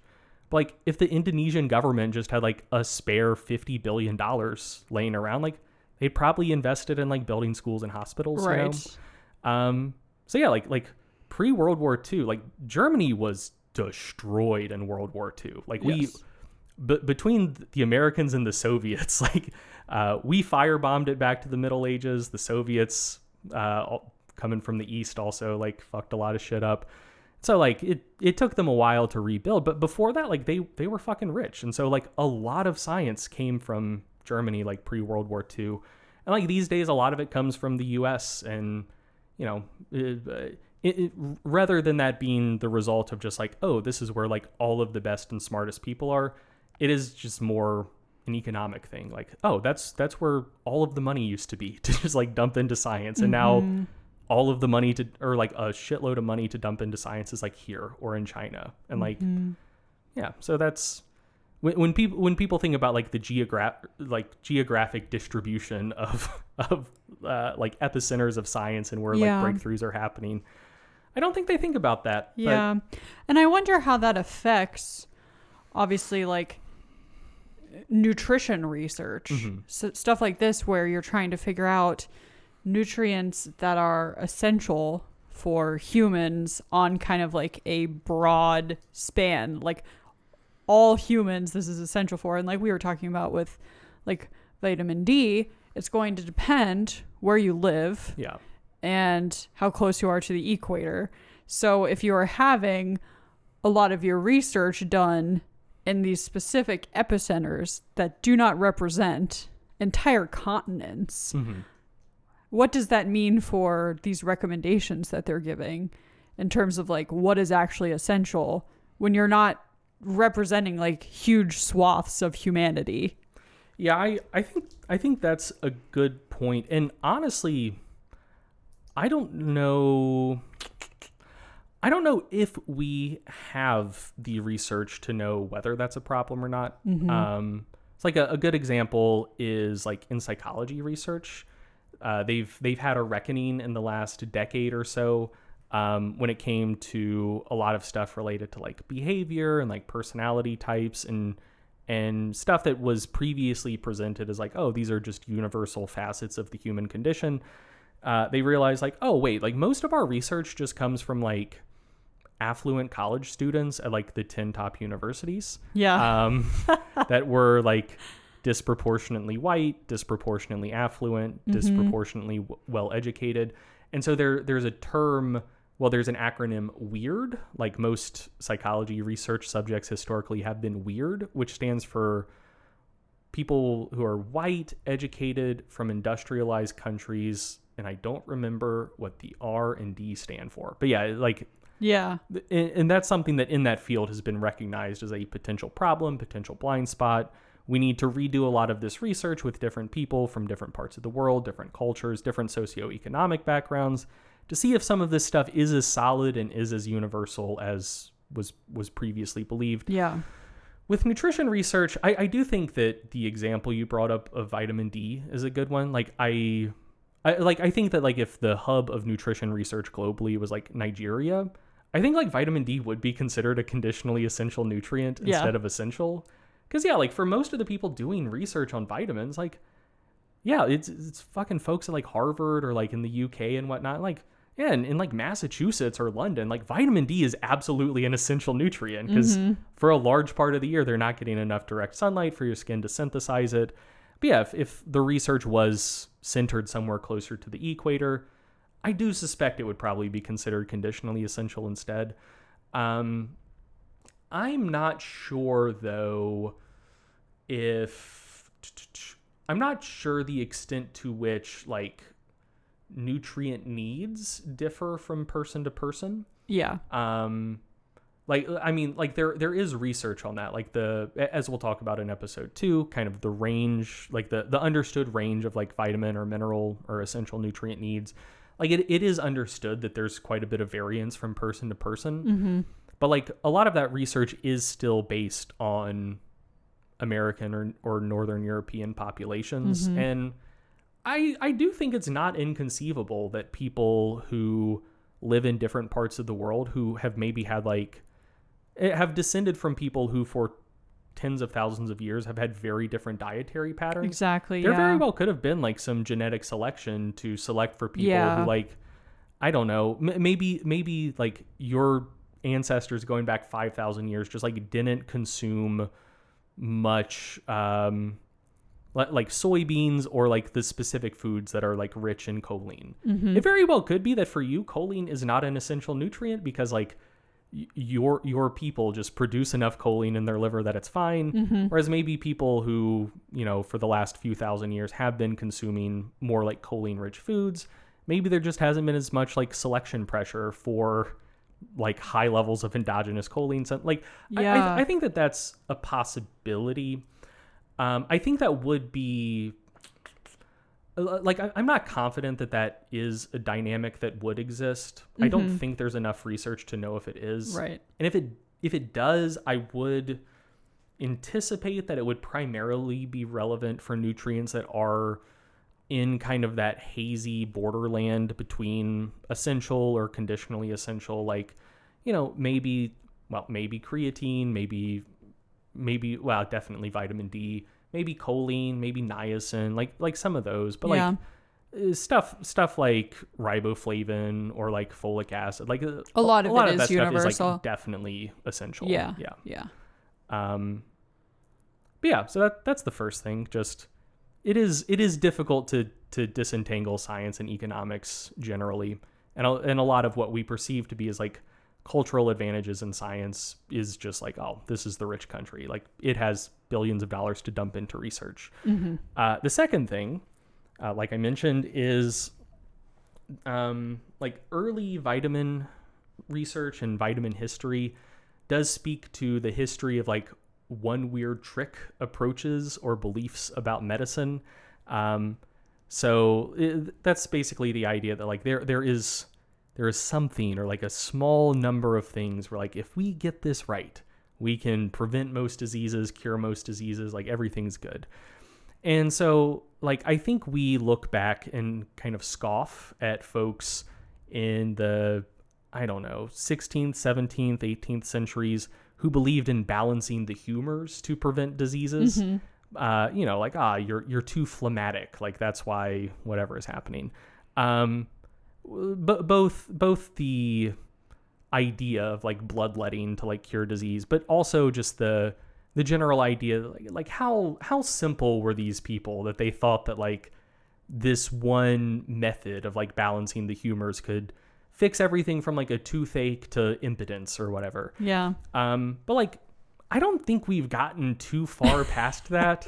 It's kind of a quirk of just how our minds like to work. Yeah. Like it's just like slightly more sophisticated now. And like, yeah, there are elements of it that might be true. So it's easier to like give it a bit of a pass. So, like the early research into vitamins was a lot of it was animated by this idea that like, we find vitamins, we can cure most non-communicable diseases. It'll be great. Well, I mean, of course, if they did have a couple situations in which that did happen, like the first couple that they found, they were like, oh, everyone that we find, we're curing a new disease. Like, let's fucking go. Exactly. And there's a large space for discovery. Like when you're setting out, you don't know how many you're going to find. Like it could be a dozen, it could be 1,000, you know? That's heartbreaking. Yeah. I feel so bad for them. Well, I mean, as I'll talk about in 1 second, like there was an example of that happened in our lifetimes. So yeah, like after vitamins, kind of the next big one was penicillin. Like it, before people found out that antibacterial like resistance was a thing. Yeah. Or like drug resistant bacteria. Dude, penicillin fucking rocked. Like it was a wonder drug. Like it there were a bunch of people dying. Like in terms of communicable diseases, you mostly have bacterial infections and viral infections. And early on, like before drug resistance kicked in, penicillin did just knock the socks off of most bacteria that could infect humans. Yeah. And yeah, I mean, that was like, 17 years after vitamins were discovered. Like vitamins were 1912. I think penicillin was 1928, 1929. And then, you fast forward a few years. I've mentioned Linus Pauling before, but like there was an idea that was like, now we look back at it as a fringe theory, but a lot of like serious people thought that vitamin C was like legitimately a wonder drug back in the day.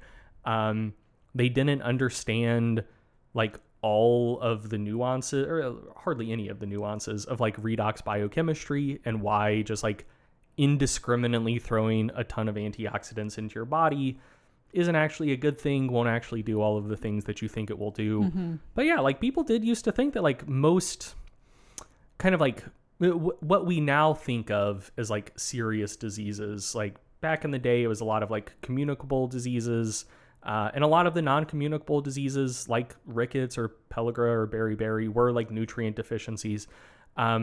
These days, like we're pretty good at treating a lot of communicable diseases, but the non-communicable diseases that we're worried about, like heart disease, cancer, like a lot of things along those lines, for various reasons, a lot of very serious folks thought that like megadosing vitamin C would radically reduce your risk of those things and significantly extend human lifespan, which is another kind of like one weird trick type of thing. And the example of something in our lifetimes that like people don't remember like how hyped people were about this. But the Human Genome Project, like it wasn't the dreams of the Human Genome Project weren't quite like as unbridled or as expansive as the dreams of like the early vitamin researchers. But I mean, in the 90s when it was going on, like we just had a much poorer grasp of like genetic regulation. Like I think people kind of knew that like epigenetics were a thing, but shit was still like very hazy. Just the like genes themselves are important, but like gene expression is also very important, and that's like another huge entire can of worms. Because yeah, like a lot of the early stuff that was known about genetics was also like pretty simple. It's like there is a single gene that if there's a single like nucleotide substitution, you either have normal blood cells or you have sickle cell. Like very simple. There's like a single gene that was like the cause of Huntington's disease. Again, like very simple. And there was a lot of excitement that would be the case for a lot of genes. Like we unraveled the genome, and a lot of these non-communicable diseases that seem to have a genetic component, like, you know, higher rates of certain cancers and certain family lines or whatever. Like, yeah, as soon as we decode the genome, we will be able to like solve all of that stuff. And it just hasn't come to fruition because at every step in the way, like biology is way more complex and stymies your efforts harder and more robustly than people ever assume that it will. Like, and yet we keep doing it again and again. Yeah. And the thing is, like, it's so tantalizing, right? Of course. Because in all of these cases, except for like the vitamin C being a wonder drug thing, but like in all of the other cases, like there were easy wins to start with. Yeah. You know, like there were the first like 4 or 5 vitamins that were discovered did like cure diseases and absolutely just directly save lives. And it really was that fucking simple. And so like, it's not unreasonable to think like there might be some more easy wins like this. Like with penicillin, like it fucking worked, man. Like it was incredible. And like, you know, before there were drugs to treat bacteria, why would people even be thinking about like drug resistance? You know? So you like, wouldn't think about that. Like they must have been like, damn it. Yeah, but yeah, so we like, didn't think of this. Like easy win. Like it seems that simple. The early genetic conditions we knew about were like easy genetic, like we're talking like single gene issues instead of like most stuff, which is massively polygenic. So yeah, there's like biology is a cruel bitch to researchers where at first it just seems like, oh man, you just discovered this thing and it is just so simple. Like everything else you've learned about biology to this point, super complex, but this time it's different. This time it's easy. This time it's simple. And that just lures people in. And then the more you learn, the more you realize like, oh, of the applications of the things we're learning about, 2% of the applications are simple. And then beyond that, it just gets messy as hell again. And yeah, so I think that's like a common thing that extends up to the modern day. Like even within the last 10 years or so, like 2 other examples that come to mind, which had like less broad cultural purchase than say like Linus Pauling and vitamin C did, but that do still have like purchase amongst people who at least had purchase amongst people who are like pretty serious and pretty well read. Were like some anti-aging compounds. So like a few years back, like, do you remember how hype people were about resveratrol? Yes.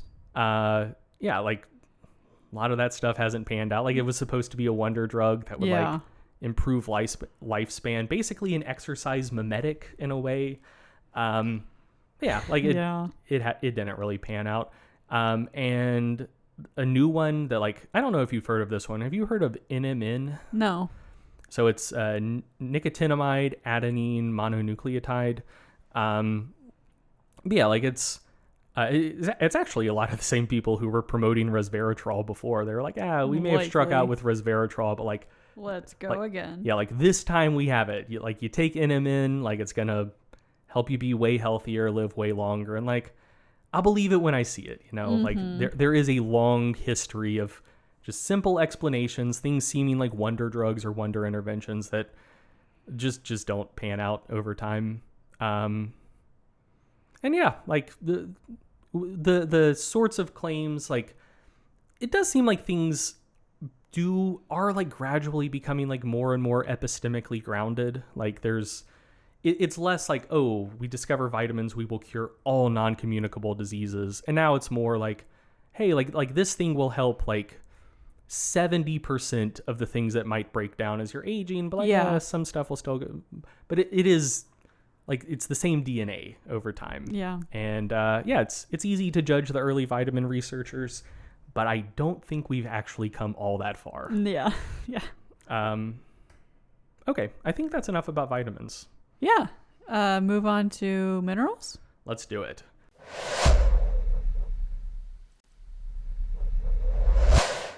So, minerals, they're a bit trickier to classify than vitamins. You can't just, draw a line, say, here are the water soluble ones, here are the fat soluble ones, whatever. Mm-hmm. So minerals are all inorganic elements, rather than organic compounds.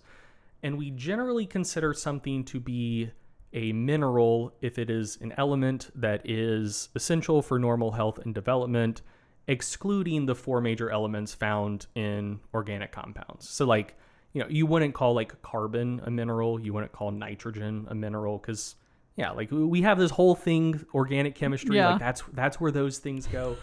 And like minerals are the inorganic elements, like everything except for carbon, hydrogen, oxygen, nitrogen that might be like important for human health.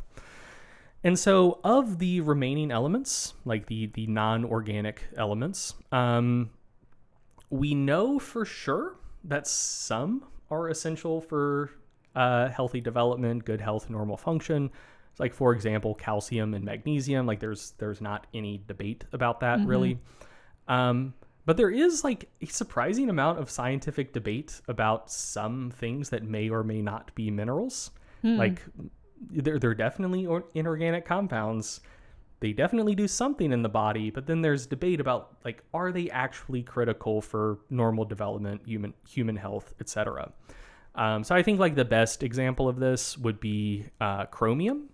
So public health authorities in the US consider chromium to be an essential element, like they consider it to be a mineral. Public health officials in Europe do not. Oh, wow. And controversial topic. Yeah, I didn't look into it enough to fully understand like why there's disagreement there. But yeah, they basically look at the same body of research. The American scientists are like, yeah, there's enough to say chromium's essential. The European scientists say, I'm not so sure.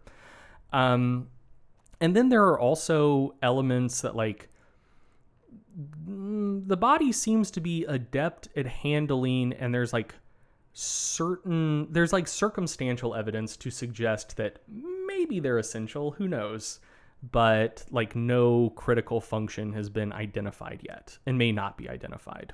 So I'll talk about that more a little bit later. But with all of that said, there are at least 15 elements besides the ones in organic compounds that we know to be essential for human health. Those are sodium, magnesium, phosphorus, sulfur, chlorine, potassium, calcium, manganese, iron, cobalt, copper, zinc, selenium, molybdenum, and iodine. And of those 15, only 14 are generally considered to be minerals. The odd one out in that list is cobalt, because cobalt is incorporated into vitamin B12. Vitamin B12 is essential for human health. But if just you yourself consume cobalt, it's not really going to do much, and you yourself can't synthesize vitamin B12. So it is an essential element, but not in its mineral form, like not just consuming cobalt by itself. But yeah, so there are at least 14 minerals. But as previously mentioned, who knows, maybe there's a 15th, maybe chromium, who knows? Hopefully the guys and gals in the US and Europe can hash it out and come to a consensus on that at some point. Guys. Let's come together. Yeah. And then there's also, like I mentioned, circumstantial reasons to believe that other elements maybe are minerals, maybe are essential elements. Who knows? So is that just like if you eat them, they just like hang out in your body and researchers are like, we don't know what it's doing? It's actually the opposite. Okay. So, elements that are absolutely not essential. When you consume them, your body, like I'm anthropomorphizing like carrier proteins now, but whatever. Like, you'll get helpful. The point. When you consume something that's like definitely not essential, your body just kind of looks at it like, what the fuck's going on here? Yeah. Like, hopefully it doesn't actually get into your body. Hopefully it just kind of goes through and you excrete it, you poop it out, it's good. But if it gets into your body, like lead or mercury, for instance, your body's just like, what the fuck do I do with this? You know? It might kind of like sequester it away in adipose tissues, like a lot of like environmental pollutants that your body doesn't know what to do with. It's a junk drawer. Yeah, I mean, basically, like for a lot of stuff, like adipose tissue is just like kind of the junk drawer. Like we'll just sequester that over there. But there's not like a tidy way to excrete it. Like once something gets in your body, like once it's been absorbed and you can't poop it out anymore, you either need to like metabolize it to more basic stuff that you can sweat out, exhale, or urinate, or you just need to be able to exhale it, urinate it, or sweat it out kind of directly. Like those are the only ways stuff leaves. And for stuff like lead or mercury, like you can't do that. Like it gets in your body and it just fucking chills there. And so like the kind of circumstantial reason to think that some of those other elements might be essential.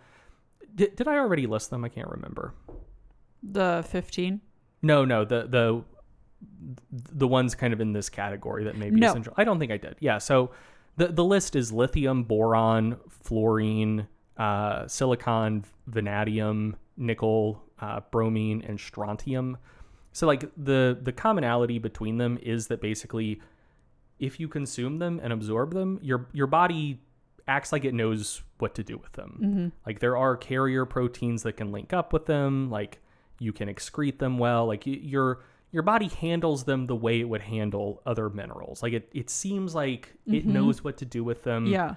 Which may imply on some level that they are potentially serving important biological functions. But like a lot of them are very difficult to study. So a lot of like nutrition research to identify if something is an essential nutrient or not, they'll do like depletion repletion studies where, say for instance, if you wanted to find out if vitamin B5, pantothenic acid, was essential or not, you would basically put together like a Soylent-esque product that had enough calories and macronutrients and all of the other micronutrients to keep someone alive. But it wouldn't have vitamin B5. And so you would just give that to people for, I think like the common depletion period is like 2 or 3 weeks or something like that. And then just like see, like, does shit start fucking up? And then to see what nutrient needs are, once you establish it, like, hey, people aren't consuming this nutrient, bad stuff is starting to happen, you start gradually titrating the dose back up. And for your group of people, you see like when symptoms start going away. And when they've gone away for either all or basically all of your subjects, you're like, okay, like that's the RDA. I mean, the actual like RDAs and recommendations themselves, they're based on like more research than just like one study, but that's kind of how a single study establishing both whether or not a nutrient is essential and how much of it you need to consume. Like that's a common research design for that type of research. But something like fucking strontium, for instance, like it is such a trace element that like if it were necessary, you would be consuming like 2 micrograms per day. That might just be like dust that you inhale in the air. So like you can't do a classic depletion repletion study because like you're not you can do a depletion repletion study on something that you need to consume like 200 micrograms of, but if it's like 4 micrograms, then it's a completely different ball game. You know, like there's no way to ensure that you're not accidentally going to consume a little bit of it. It's also like it's another kind of type of research to establish if something's serving a critical function or not is just like bench research. It's like, hey, we've got substrates, we've got enzymes like here in solution, and like if we add whatever to the solution, like does it have an effect? And like oftentimes it's like you would isolate like the enzymes and like molecules they work on like in the body itself, like try to observe that somehow like in maybe an intact cell. And there's just like so little of a lot of these elements that like if they were doing something, they would be like hard to find in the first place, you know? Yeah. Anyway, in most cases, like I think most people believe that like they're probably not essential, and a better, like more accurate explanation for why your body can handle those elements as if they were essential.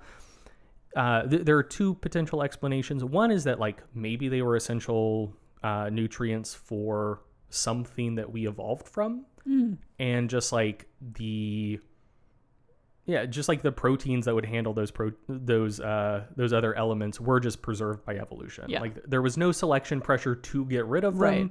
So it's like, yeah, maybe one of our distant ancestors did need to consume silicon, but like we don't. But like we still just have those enzymes in our DNA because like why not? Like we still have the genes for fucking gills, and we haven't had gills in a long time. So like who knows? So that's one potential explanation. The other one is just that like a lot of them are like chemically similar, like on a molecular level, to things that are essential nutrients. So, for instance, strontium is in the same column of the periodic table as magnesium and calcium are. Like it's just below them on the periodic table. But so things that are in the same column on the periodic table have like similar numbers of like valence electrons, like similar like electronegativity type characteristics. Yeah. And so, yeah, it could just be that like the enzymes that do what they do to calcium can also like handle strontium in a similar way because it's a related element. And yeah, so I think that's most of it, but it's basically like there is a list of other elements that we can't yet close the door on completely. Like they're probably not essential, but we don't know that for sure. And the way the body handles them, like who knows, maybe they are, but probably not. The exception there though, kind of like I was talking about with creatine before and how nebulous the idea of good health or normal function is like you could make the case for lithium that it might be an essential element or like conditionally essential. It's like there's pretty decent evidence that higher levels of lithium in drinking water are associated with lower suicide rates and lower rates of hospital admission for psychiatric problems. So there was a meta-analysis published in 2021. And for suicide rates in particular, there were 14 studies with a total of 94 million people in them. Oh my gosh. So like on the surface, pretty strong. It is worth noting that there was significant heterogeneity between the studies included in the meta, and there was some evidence of publication bias. But there is at least like reasonably decent indication that, like not taking enough lithium to like knock you out, like, you know, actual like psychiatric medical doses, but like a little bit of lithium in the drinking water seems to make people a little happier, a little less likely to kill themselves. Okay. But like, you know, how far down that road do you need to go before you consider it like good health, normal function? Because again, like most people aren't going to get admitted to the hospital for psychiatric issues. Most people aren't going to kill themselves. Yeah. But like we do see like, again, I don't want to overstate it because of the heterogeneity, potential publication bias, but there is at least like indication that like a little bit of lithium seems to help a lot of people do a little better. So yeah, kind of where do you draw that line and say like, oh, this is good health and normal function, but this isn't. Like it's, yeah, once again, like kind of hazy. I think there is a discussion that could be had there. But yeah, so long story short with minerals, we don't actually have a tidy list of what should be classified as minerals. There are 14 that are definitely minerals, like definitely essential inorganic elements. You have chromium as like the strongest maybe of the other additional, like in the US it would be a mineral, in Europe it wouldn't be. And then there are 8 other like very more tenuous maybes where I think maybe you could make a case potentially for lithium. I think maybe you could potentially make a case for fluorine. I don't think there's much there for like silicon or vanadium or strontium, but like, yeah, that door is cracked to just like the smallest sliver. Like I don't think anyone is holding their breath thinking that like vanadium is actually a mineral, but it's not like completely ruled out. And I mean, this is a topic for another day, but one of the other ones on the list was boron, and there are a lot of people on TikTok these days thinking boron is really good for you. The people drinking borax. I've heard of that. Yeah. But yeah, that is a conversation for another day. So yeah, I think. And just like the last thing to say about minerals is much like fat soluble vitamins, like I mentioned before, like it is hard to just categorize them as just like, oh, minerals do X. Like it's not like water soluble vitamins where they're all coenzymes or cofactors. They do a variety of different things. So like calcium, straightforward, helps maintain bone health. Also helps with like muscle contractility, like timing of heart contraction, stuff like that.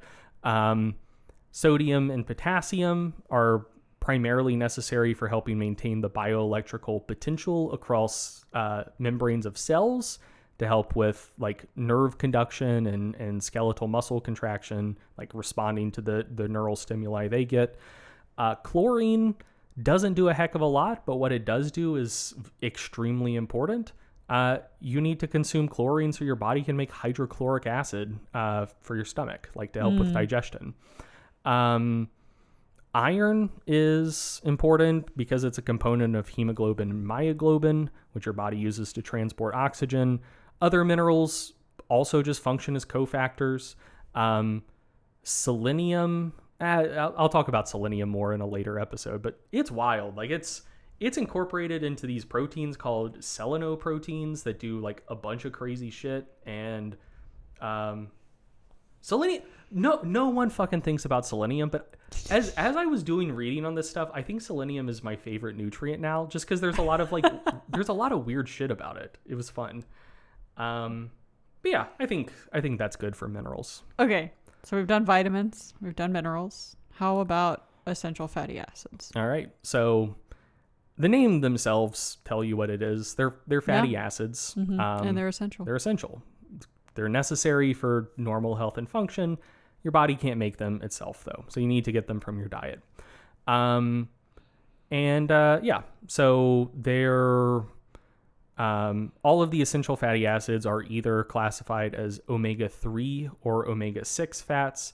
Well, I think we'll talk about them more in a later episode as well, but they have a wide variety of functions in the body, but are primarily implicated in regulating and influencing pro and anti-inflammatory processes. There's been a lot of scaremongering about omega-6 fats. Like if you've heard people talking about like seed oils and like fear-mongering about that, it's mostly about linoleic acid, like the omega-6 that is an essential fatty acid. We might talk about that in a later episode. There's not too much more to say about them. But I was wondering, do you know what the omega means in omega-3, omega-6? No. People talk about omega-3 and omega-6 fats, and I don't think they know what they're talking about most of the time. You don't know what that word means. But it's just like a weird little scientific naming convention. Like, so you know from the Bible when God says, "I am the Alpha and the Omega, the beginning and end." Yeah, he says that. So it's like that usage of omega, which like I don't know why. You know what? I don't know the Greek alphabet. I'm probably gonna fuck this up, and Pac is gonna message me and be like, "You're an idiot. You don't know the Greek alphabet." But I think Zeta is their last letter. But it seems like it would be. Yeah, but it's So like, omega is sometimes used to denote like finality, kind of the alpha and the omega, the beginning and end. Like that. That's the implication there. But yeah, I think zeta is the last letter, so I don't know where omega got that connotation from, but it doesn't matter. So omega-3, omega-6 is basically talking about counting back carbons from the end of the carbon backbone of the fatty acid. So fats basically have like long, straight-ish carbon backbones. They might have little bends if it's an unsaturated fat, but basically you just have carbon bonded to carbon bonded to carbon, and those carbons are also bonded to hydrogen molecules, like coming off of that carbon backbone. And when a pair of carbons that are next to each other are only bound to one hydrogen instead of two, that basically means they have an additional valence electron they can form an additional bond with. So instead of a single bond to the next carbon, it'll form a double bond with the next carbon, which causes a little kink in that chain. And an omega-3 fat is if you go from the start of the fat chain all the way to the bottom. So like the top end is what would be bound to the glycerol. Like if it was a triglyceride, like that's the start. And then the end is basically the tail, like the carbon furthest away from the one that would be bound to the glycerol. So that is the omega carbon. And so you basically just count back 3 bonds from there.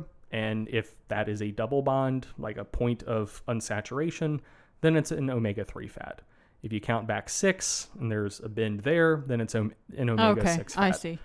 And basically, like, there is like a single specific enzyme. So like your body has enzymes that can convert saturated fat to unsaturated fat at various places.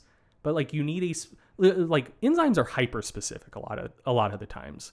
And so like you need a specific enzyme to cause a desaturation at that like 3rd position or at that 6th position that an enzyme that can desaturate a carbon at the 9th position like wouldn't be able to do. Yeah. And so yeah, like we just don't have the enzymes to desaturate that like 3rd omega position bond. Okay. And yeah, so that's why it's essential. Okay. Yeah. Yeah. Okay. Gonna move on. Essential amino acids. Yeah, I think most people listening to this podcast, this will be old hat. Amino acids are the building blocks of protein. And essential amino acids are the ones that you can't produce on your own, meaning you have to consume them from your food. Of the 20 amino acids that your body uses to build most proteins, 9 are considered to be essential. Those are histidine, isoleucine, leucine, lysine, methionine, phenylalanine, threonine, tryptophan, and valine. And there are 6 other amino acids that are considered conditionally essential. Mentioned that earlier in the episode, but essentially means your body can usually synthesize them in sufficient quantities if you didn't consume them from your diet. But there are situations where you may not be able to synthesize them in sufficient quantities, in which case they would become essential. And those conditionally essential ones are arginine, cysteine, glutamine, tyrosine, glycine, and proline. And yeah, there's not too much more to say about that. Basically, if you don't consume enough of an essential amino acid, like bad shit can happen. Realistically, the ones you need to worry about, like realistically, most people listening to this don't need to worry about it at all. Nice. Like it really only becomes an issue if just like overall protein intake is really low, which this is a fitness podcast. A lot of people listening to this consume a shitload of protein. They do not have that problem. Yeah, absolutely not. So yeah, if total protein intake is really low, or if you're just a vegan and a very picky eater and don't like consuming any of the number of like great complete protein, like vegan protein sources like soy, mycoprotein, like there are plenty, quinoa. And you know, like if you just only liked rice, like rice is really low in lysine. So like you could have a lysine deficiency. But yeah, like lysine, methionine, and tryptophan are really the only ones that most people would need to worry about. Lysine, if you just are a vegan and just really fucking like cereal grains and you don't like beans, or like soy or anything else. Methionine, if you just really like beans and legumes and pulses and don't really like anything else. and tryptophan if you're just a big corn head and don't. Corn head. Yeah. Like, so most diseases resulting from essential amino acid deficiencies, you mostly only see it in the developing world where there is just like a staple crop that like 90% of your calories come from. And even then it's still like relatively uncommon, because even if 90% of your calories are coming from rice, like, you eat some soybeans from time to time, or maybe like a splash of milk, and like that's usually sufficient. Yeah. Maybe not to like maximize hypertrophy, but just to prevent diseases that would result from like an actual deficiency in an essential amino acid. Yeah. So yeah, like it's it's one of those things to be aware of. But I think that, like, I mean, I don't think we're particularly biased here. Like we are both omnivores. Yes. But so we're not just trying to like carry water for vegan nutrition, but like I do think a lot of omnivores who maybe like don't like the idea of veganism for either for reasons that they're not fully aware of themselves, or for reasons that they wouldn't want to articulate to a vegan, will express that concern as like, ooh, where are you going to get your protein? What about like essential amino acid deficiencies? And like, you basically never need to worry about that. Like, even if you're a vegan, if you consume a varied diet, and like if you really like rice, maybe sometimes have some beans, or like sometimes consume soy products, like it's gonna be fine. Yeah. Okay, the last three little weird ones. We have choline, fiber, and water. Choline, it exists in a state of limbo. It is like basically a vitamin, and like I mentioned before, it used to be a vitamin. It used to be vitamin B4. Yeah. But medical and scientific organizations haven't like reclassified it as a vitamin again. Probably because like at this point there is kind of a convention for the water soluble vitamins. Like they're all coenzymes or cofactors. Choline isn't. Like it does other stuff.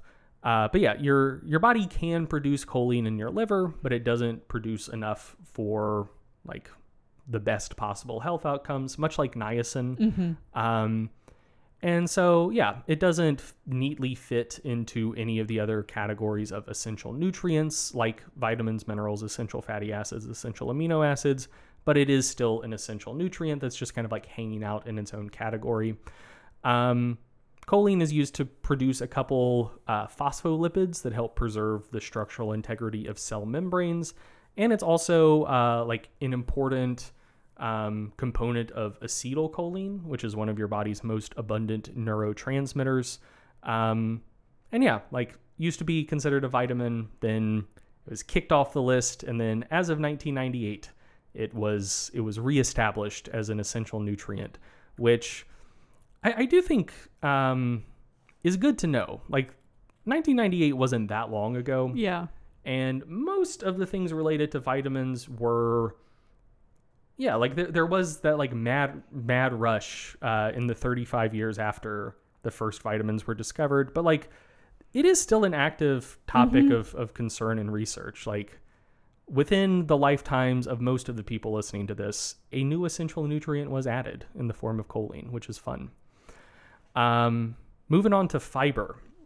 So fiber is not actually traditionally considered an essential nutrient by like scientific bodies and like public health sources, which I do also think, again, like speaks to the haziness of the definition of an essential nutrient, because it's not like if you don't consume fiber, you'll die. Like you'll be fine. Like you can live without ever consuming fiber, but it does also, it will likely increase your risk of like colon cancer. And so it's like, hey, how do we define normal health and good function? Is it like going through life with a 5% rate of colon cancer, or like a 15% rate of colon cancer? Like, does that shift in risk change how you think about good health, normal function? Yeah, again, philosophical question for other people to deal with. But I did want to talk about it in this episode and also in this series, just because like IIFYM people, like, and I assume most people listening to this know that acronym, but that is if it fits your macros. People who mostly or almost entirely just pay attention to total calorie intake and macronutrients like protein, carbs, and fat. A lot of them will say like, oh yeah, but like you also need to consume enough fiber. That is kind of like the one bone they'll throw towards like macros not necessarily being everything. Like, yeah, eat some fiber too. So I did want to talk about fiber a little bit. But I did notice something that was kind of funny that I assume was just like an error that an editor missed. But yeah, like fiber is not generally considered an essential nutrient because yeah, you can live without fiber your whole life. But like A&D, the Academy of Nutrition and Dietetics, like the people who license dietitians in the US, I found a journal article from them from like 2015, 2016 that just like categorically says fiber is not an essential nutrient. And then I found an article on their website published like 5 years after that journal article that starts with the line, fiber is an essential nutrient. And like, I think the article is just wrong. Like at least in terms of communicating A&D's stand on this. But I did find that kind of funny. Just like very categorical statements from the same organization saying completely different stuff. Yeah. Yeah. What like I said, I just found that funny. I assume it's just a flub though. I think it's funny because it speaks to kind of the haziness of this. Like even on their website, you're like, what the fuck? Is it essential or not? Yeah. They don't know. I don't know. Yeah, for sure. Yeah. So fiber is a broad class of indigestible carbohydrates. So like most of the carbohydrates you would consume would be starches, which are just long chains of sugar molecules that are bonded together. And fiber is the same way. It is also like it's a carbohydrate. It's composed of sugar molecules that are bonded together, much like starch. So what is the difference between starch and fiber? Do you know, or did you know before looking at the outline? I don't know. Oh, okay. So yeah, it basically the raw material is the same, but like I was talking about before with how like hyper-specific enzymes are, the primary difference between most fibers and starches is just the type of bonds between the sugar molecules. Okay. So in starches, like a amylose, for instance, like most basic starch, you don't need to know what that is. It's fine, whatever. But it's just composed of glucose molecules that are bonded together by alpha glycosidic bonds. And like, you don't need to know what the alpha means, but it's basically just a description of how the bonds are the bond is oriented relative to like the two glucose molecules that are next to each other. So yeah, it's bonded together with an alpha glycosidic bond versus cellulose, which is, I think, the most common type of fiber we consume.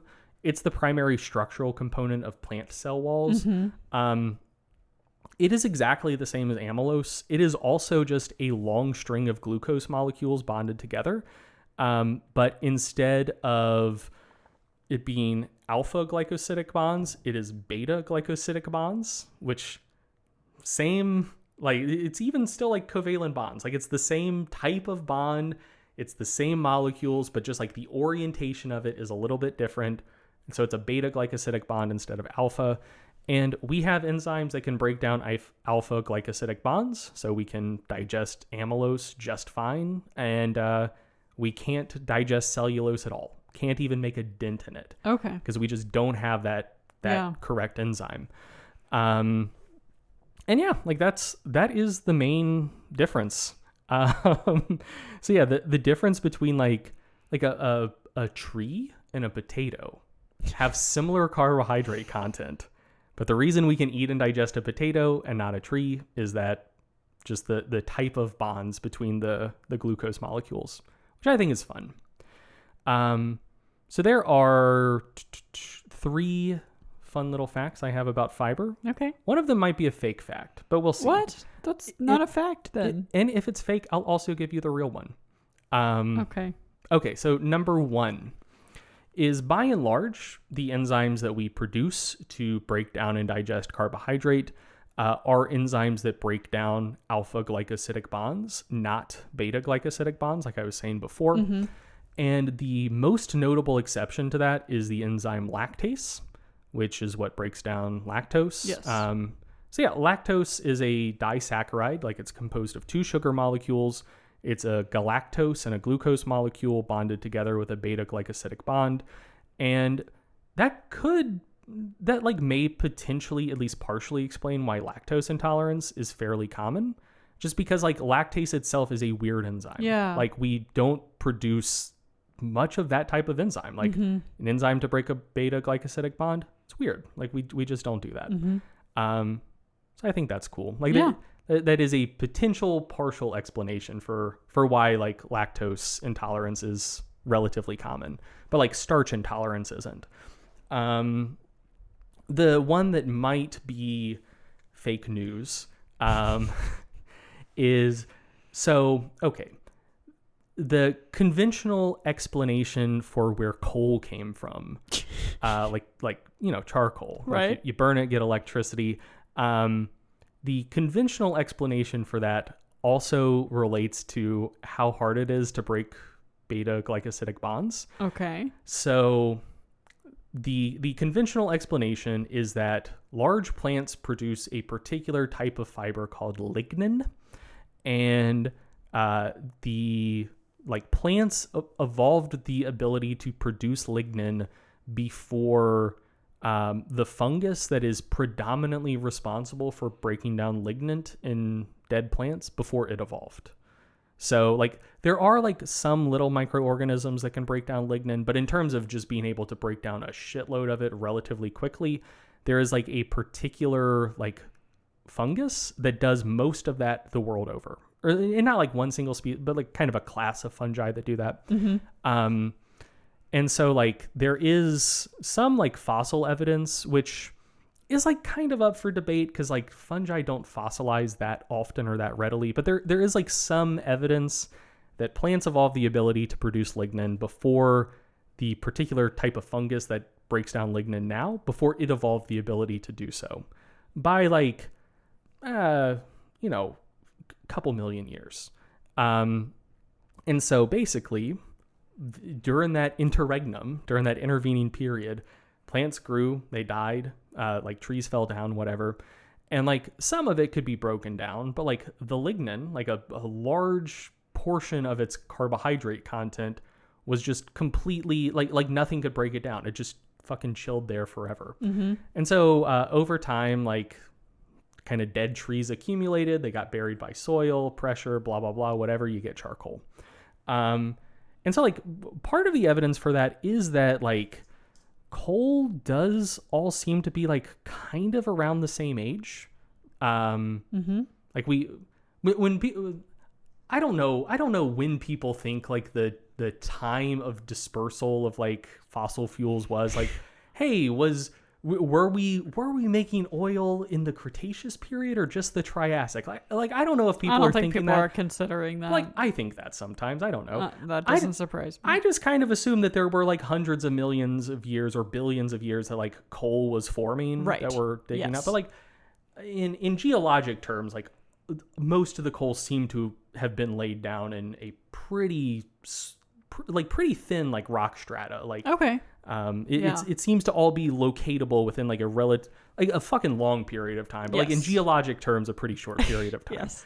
And yeah, like there is that evidence that like maybe fungi didn't have this ability yet, and so that has been like the conventional explanation for like where did the coal come from, why did it all seem to be deposited in about the same period of time, for a long time. Basically, you couldn't break down the plants. They built up. They were buried. That all became coal.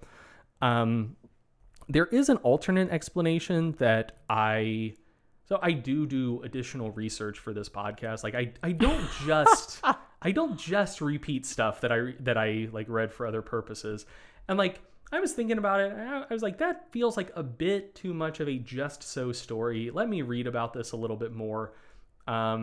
And so as of like 2016, I believe there is a different hypothesis for it that I think has pretty wide purchase now. So like this I think is currently believed to be the more correct explanation. which is it was basically just a ideal confluence of events as the supercontinent of Pangaea was coming together. Just like all of that tectonic activity with like what was previously in ocean now being surrounded by like land masses coming together. It just created like a bunch of marshes that are like ideal for kind of peat and then coal to form, because it's like really oxygen poor. So like if something dies and it sinks down in the swamp, it can be like covered and just like not exposed to like fungi or bacteria that could break it down. And so like, yeah, like there are still peat marshes today where the stuff, you know, is not as old as like coal or oil or whatever. So yeah, like that is the current leading hypothesis. I think it's just like Pangaea was coming together. It just made like really good marshes for coal to, well, for initially peat to form, and then it gets buried, pressure, heat, whatever, becomes coal. So anyway, I do like the old explanation better, that it's just a bunch of dead trees just piled up for millions of years and eventually became charcoal before fungi figured out how to break down lignin. But whatever. Anyway, so that's a fun probably not fact. And the breaking down lignin is our connection to fiber. Yeah. Because it's a beta-glycosidic bond. Yeah. Not much can break it down. Very strong. Okay. Third fun fact is that not all fiber is actually indigestible and fiber because of the types of bonds. So you can actually get fiber from starch itself. So there's a class of compounds called resistant starch, and there are like different kinds of resistant starch, but it's not worth talking about the differences here. Which is just starch, like it's amylose, amylopectin, like the normal shit that would be in like rice, potatoes, bread, whatever. But it is considered resistant because it resists digestion, but not because of the types of bonds, but just basically due to like shape. So if the starches are exposed, the enzymes can get in, they can break down the bonds, then you get the little sugar molecules, they get into your bloodstream, your body knows what to do with them. But with resistant starch, essentially either if starchy things are uncooked or if they're cooked and then cooled down again, instead of just kind of continuing to be exposed, they'll either be like pre-existing in crystalline structures or they will reform crystalline structures when cooled. And that basically like protects a lot of the starch inside because, you know, theoretically, if resistant starch just hung out in your small intestine for like months, like you would probably be able to digest it completely. But just in the time frame on which digestion takes place, it just can't do it. Like it basically curls up in like a little crystalline cocoon so that it's not exposed to the enzymes. And then it behaves like a fiber. Like you can't digest it. It might get to your large intestine where like some bacteria can break it down. But yeah, like it's starch, but it behaves like a fiber.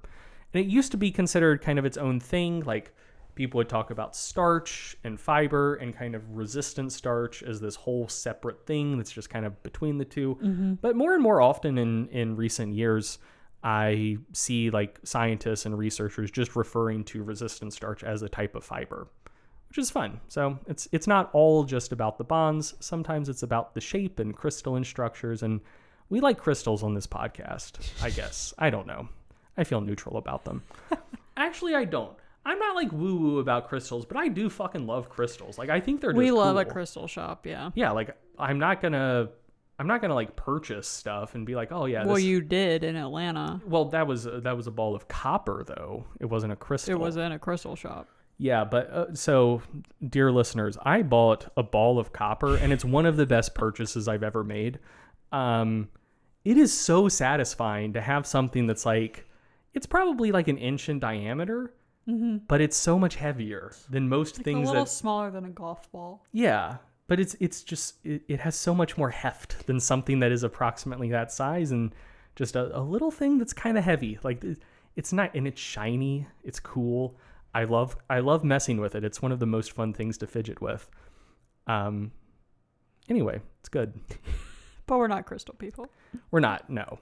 But if you are, that's fine. That's cool. It is. Okay, so last thing about fiber. There are broadly two types, soluble and insoluble. Insoluble fiber is stuff that both you and your gut bacteria can't digest. You eat it, and it basically gets through your digestive system essentially unscathed. You poop it out. It helps with gastric motility by kind of like irritating the walls of your intestines, and then they're like, no, fuck you, get out of here. So they'll do more peristalsis to get this noxious, irritating thing out. Like that's largely how it increases gastric motility.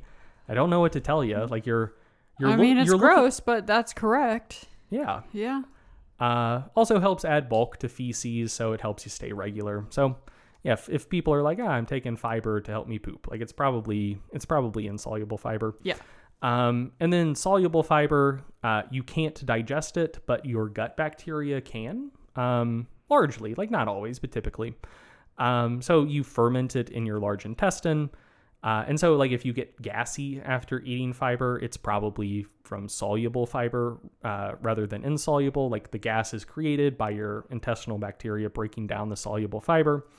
And as it does so, it might make you gassy, but those bacteria are also producing various compounds that help keep your colon healthy and reduce your risk of colon cancer. And some of those compounds are short-chain fatty acids, which are still absorbed through the lining of your large intestine that your body can use for energy. So even though you yourself aren't directly digesting soluble fiber, you do still derive some energy from it, like an average of about 2 calories per gram versus like just straight up 0 for insoluble fiber. What are some examples of foods in both categories? Oh God, you're putting me on the spot. I'm sorry. Let's see. For insoluble fiber, like one of the classic examples is oatmeal. I think it's like kind of 50-50 soluble, insoluble. For insoluble fiber, like anything that's like just really fibrous would have it. Like I don't know this to be the case, but I'm going to guess that like the kind of like strings in celery, I'm going to guess that those are insoluble fibers. I think a lot of the fiber that is present in just like green leafy vegetables, like in kale or whatever, like I think a lot of that is insoluble. I'll be honest, I don't know for sure though, like not just right off the top of my head, because I don't care that much. Like when it comes to fiber, my basic approach is just like eat some fruits and vegetables sometimes, and I assume whatever I'm getting will be fine. Yeah. But yeah. Okay. Last one, water. Not going to say too much about it, just that when people talk about essential nutrients, water is often overlooked. But it's maybe, by some definitions, maybe the most important of them all. Seems like it. You need to consume more of it than any other nutrient you need to consume. And not consuming it will kill you faster than any other nutrient. Like all of the other essential nutrients, if you never consume them, you will die. Except for vitamin D. Again, I don't know that you'll never die. I think it might be conditionally essential. Whatever. Hot take. But water, absolutely fucking essential. And don't consume vitamin B1. You'll die of beriberi in months, I guess. Don't consume water, like you're dead in a week. So very important, absolutely an essential nutrient. Don't sleep on the water. Unless you have a waterbed. Yes. Or if you're an otter. Oh, man. Yeah, if there are any otters listening to this podcast, shouts to you. Now I'm thinking about otters that they sleep with their partner and they hold hands so they don't drift away in the tide. It's so cute. They are very cute creatures. I love otters. I think we're done talking about micronutrients for today. I think we are. Do you have any questions or anything you want to add? Just general thoughts about micronutrients? Just that I'm excited for the future episodes. Good. Yeah. I am too. Nice. All right. So we have a question about bone health. Hi, my name's Monica, and I would like to know in what way training for optimal bone health would differ from training for muscle strength and hypertrophy, if at all. My guess is that pushing exercises would be better than pulling. I've also heard that plyometrics are best. Are plyometrics safe for people over 60? Thank you. All right, thank you for that question. And that is a very good question. So, by and large, training you would do to build muscle and strength will also be good for building bone strength as well, or preserving bone strength into older age. But there are the main difference is that there are things that you could do for bone health that wouldn't necessarily be ideal training for strength and muscle. But for the most part, if you are primarily training to build strength or build muscle, you probably don't necessarily need to worry too much about doing additional training for bone health. But to the extent that those differences exist, one of the things you mentioned was plyometrics. Plyometric training, if you're untrained, will probably help build some muscle, but if you're reasonably well trained, it's probably not going to be a great hypertrophy stimulus, but it does cause pretty high forces on the bones. It probably would be a pretty decent stimulus for bone remodeling. And another good example is just the types of like cardio you might want to do. So, like jogging or running, for instance, because of the impact element of it, it's also just good for bone health compared to lower impact forms of cardio like cycling or swimming or rowing. And so, like, by and large, none of those things are going to be particularly productive for building muscle or getting stronger. But yeah, if you wanted to run instead of do those other things, it's probably a little bit better for bone health. But overall, if you are already training for muscle and strength, you're probably covered on the bone health front. So before I say kind of the main thing I want to say, I do just want to address the question about plyometrics being like the best stimulus for bone remodeling and whether that still applies in your 60s or whether plyos are still safe in your 60s. So bone remodeling is kind of weird where it basically, and like this is still like a developing area of research. So everything I'm about to say may be found to be wrong in like 5 years, but this is the current understanding of people that study this stuff. It seems like there's essentially a maximum stimulus that your bones can kind of like sense and respond to. And once you exceed that level of stimulus in a particular session, it just doesn't really do much else. Like you've already achieved a maximum stimulus for bone remodeling. And so plyometrics do cause like really high, like acute impact forces. So you do get like large, like really acute compressive forces on your bones. And so like on a contraction by contraction basis, doing plyometrics might like put more force on your femur and therefore cause a greater remodeling response than say like a single rep of squats would. So just kind of like on a rep by rep basis, I wouldn't be surprised if you did get the largest stimulus from plyometrics. But since there is kind of that cap going on, since you do kind of hit that plateau beyond which further stimulus just doesn't really seem to further increase bone remodeling, I think you can probably reach the same total like dosage of stimulus for a workout from resistance training or plyometrics, such that like, you know, the idea that plyometrics being the best stimulus there is, like, I think that that's probably true, but also not all that applicable. Like if you were just doing 3 reps and that was your entire workout, yeah, maybe do plyometrics. If you're just doing a whole workout, I think it probably doesn't matter all that much. And then the question about safety. So whether or not plyometrics are safe, I think is less of an age question and more of a are your tissues prepared for it question. So if in general, like connective tissue does tend to get weaker with age, so like you might have a slightly elevated risk of some sort of tendon or ligament injury if you do plyometrics, but in general, it's mostly a question of just kind of like what are your tissues adapted to and capable of. And with most things, it'll be fine if you ease into it. So if you took someone who was just completely deconditioned at 20 and completely deconditioned at 60 and said, hey, we're going to put you through a really tough plyometric workout, I think there's a very good chance that the 60-year-old would be much more likely to get injured than the 20-year-old.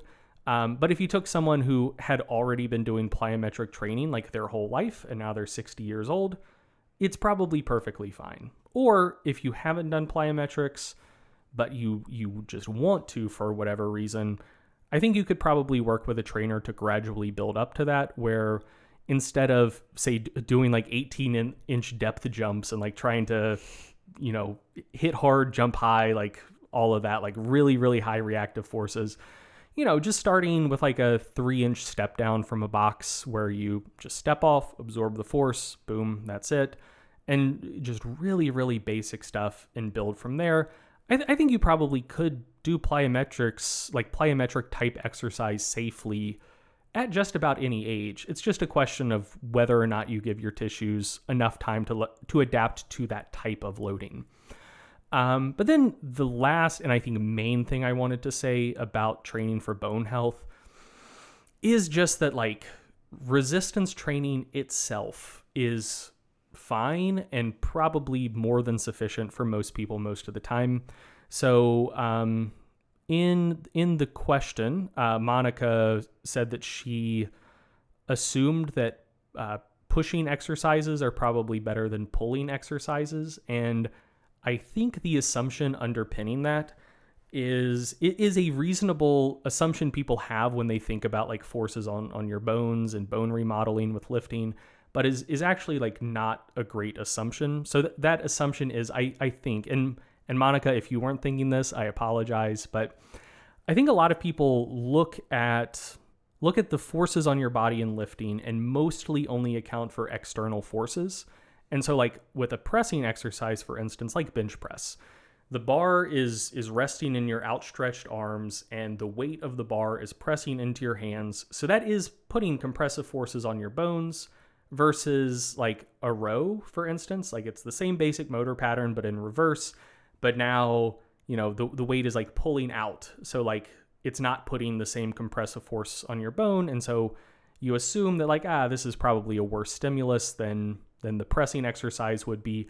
And like in the Stronger by Science Facebook group, there was a question about this related to like squats versus knee extensions, like with the assumption that since the weight is like over your body in squats, like it's pressing down, causing compressive forces all the way through your body to the floor, versus knee extension, like maybe it's causing some shearing forces, but the weight isn't oriented along the long axis of your femur or tibia. So like it wouldn't be putting compressive forces on anything. So like it wouldn't be doing much for bone remodeling.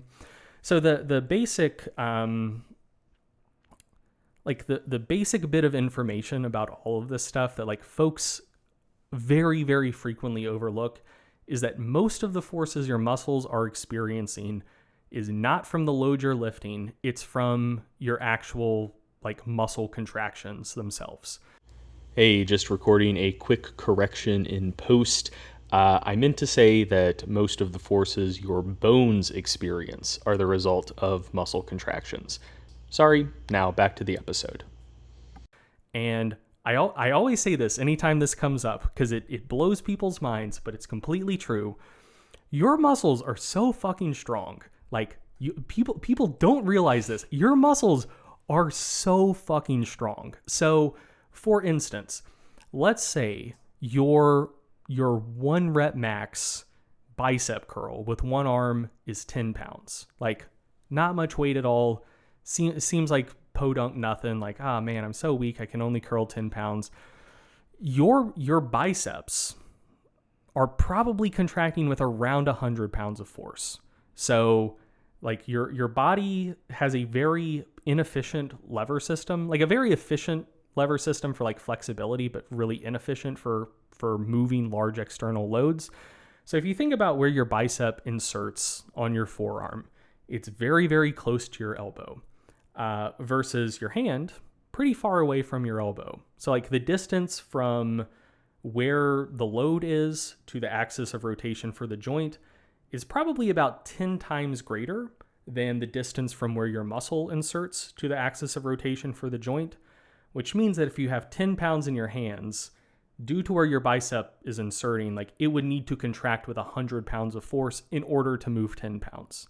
So like that scales. Like if you're doing knee extensions with 50 pounds, like that's like the same general principle would apply, like with like quad contractions. Like if you're doing knee extensions with 50 pounds, like that's not all that much weight. But your quads are probably contracting with like 400 or 500 pounds of force, just like linear force. And most of your muscles are oriented along the long axis of bones, like of the joints they cross. And so if your biceps are contracting with 100 pounds of force, if you're just lifting 10 pounds, that means you're putting about 100 pounds of compressive force on your humerus. If you're just doing knee extensions with 50 pounds, like you're putting about 400 or 500 pounds of compressive force on your femur just from your quads contracting. And so that is where most of the force comes from.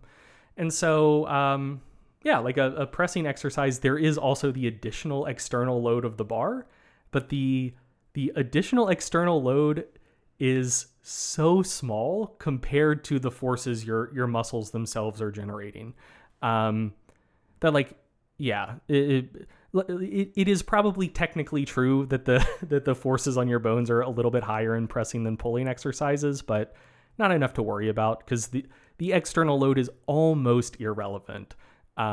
Just because your muscles are contracting with so much force, and most of the force your bones themselves are feeling is the force generated by your muscles contracting. And yeah, it's a shitload of force. And so, if you're doing pretty challenging resistance training, that should be a more than sufficient stimulus for bone remodeling. And if you're younger, increasing bone strength. If you're older, preserving bone strength into your golden years.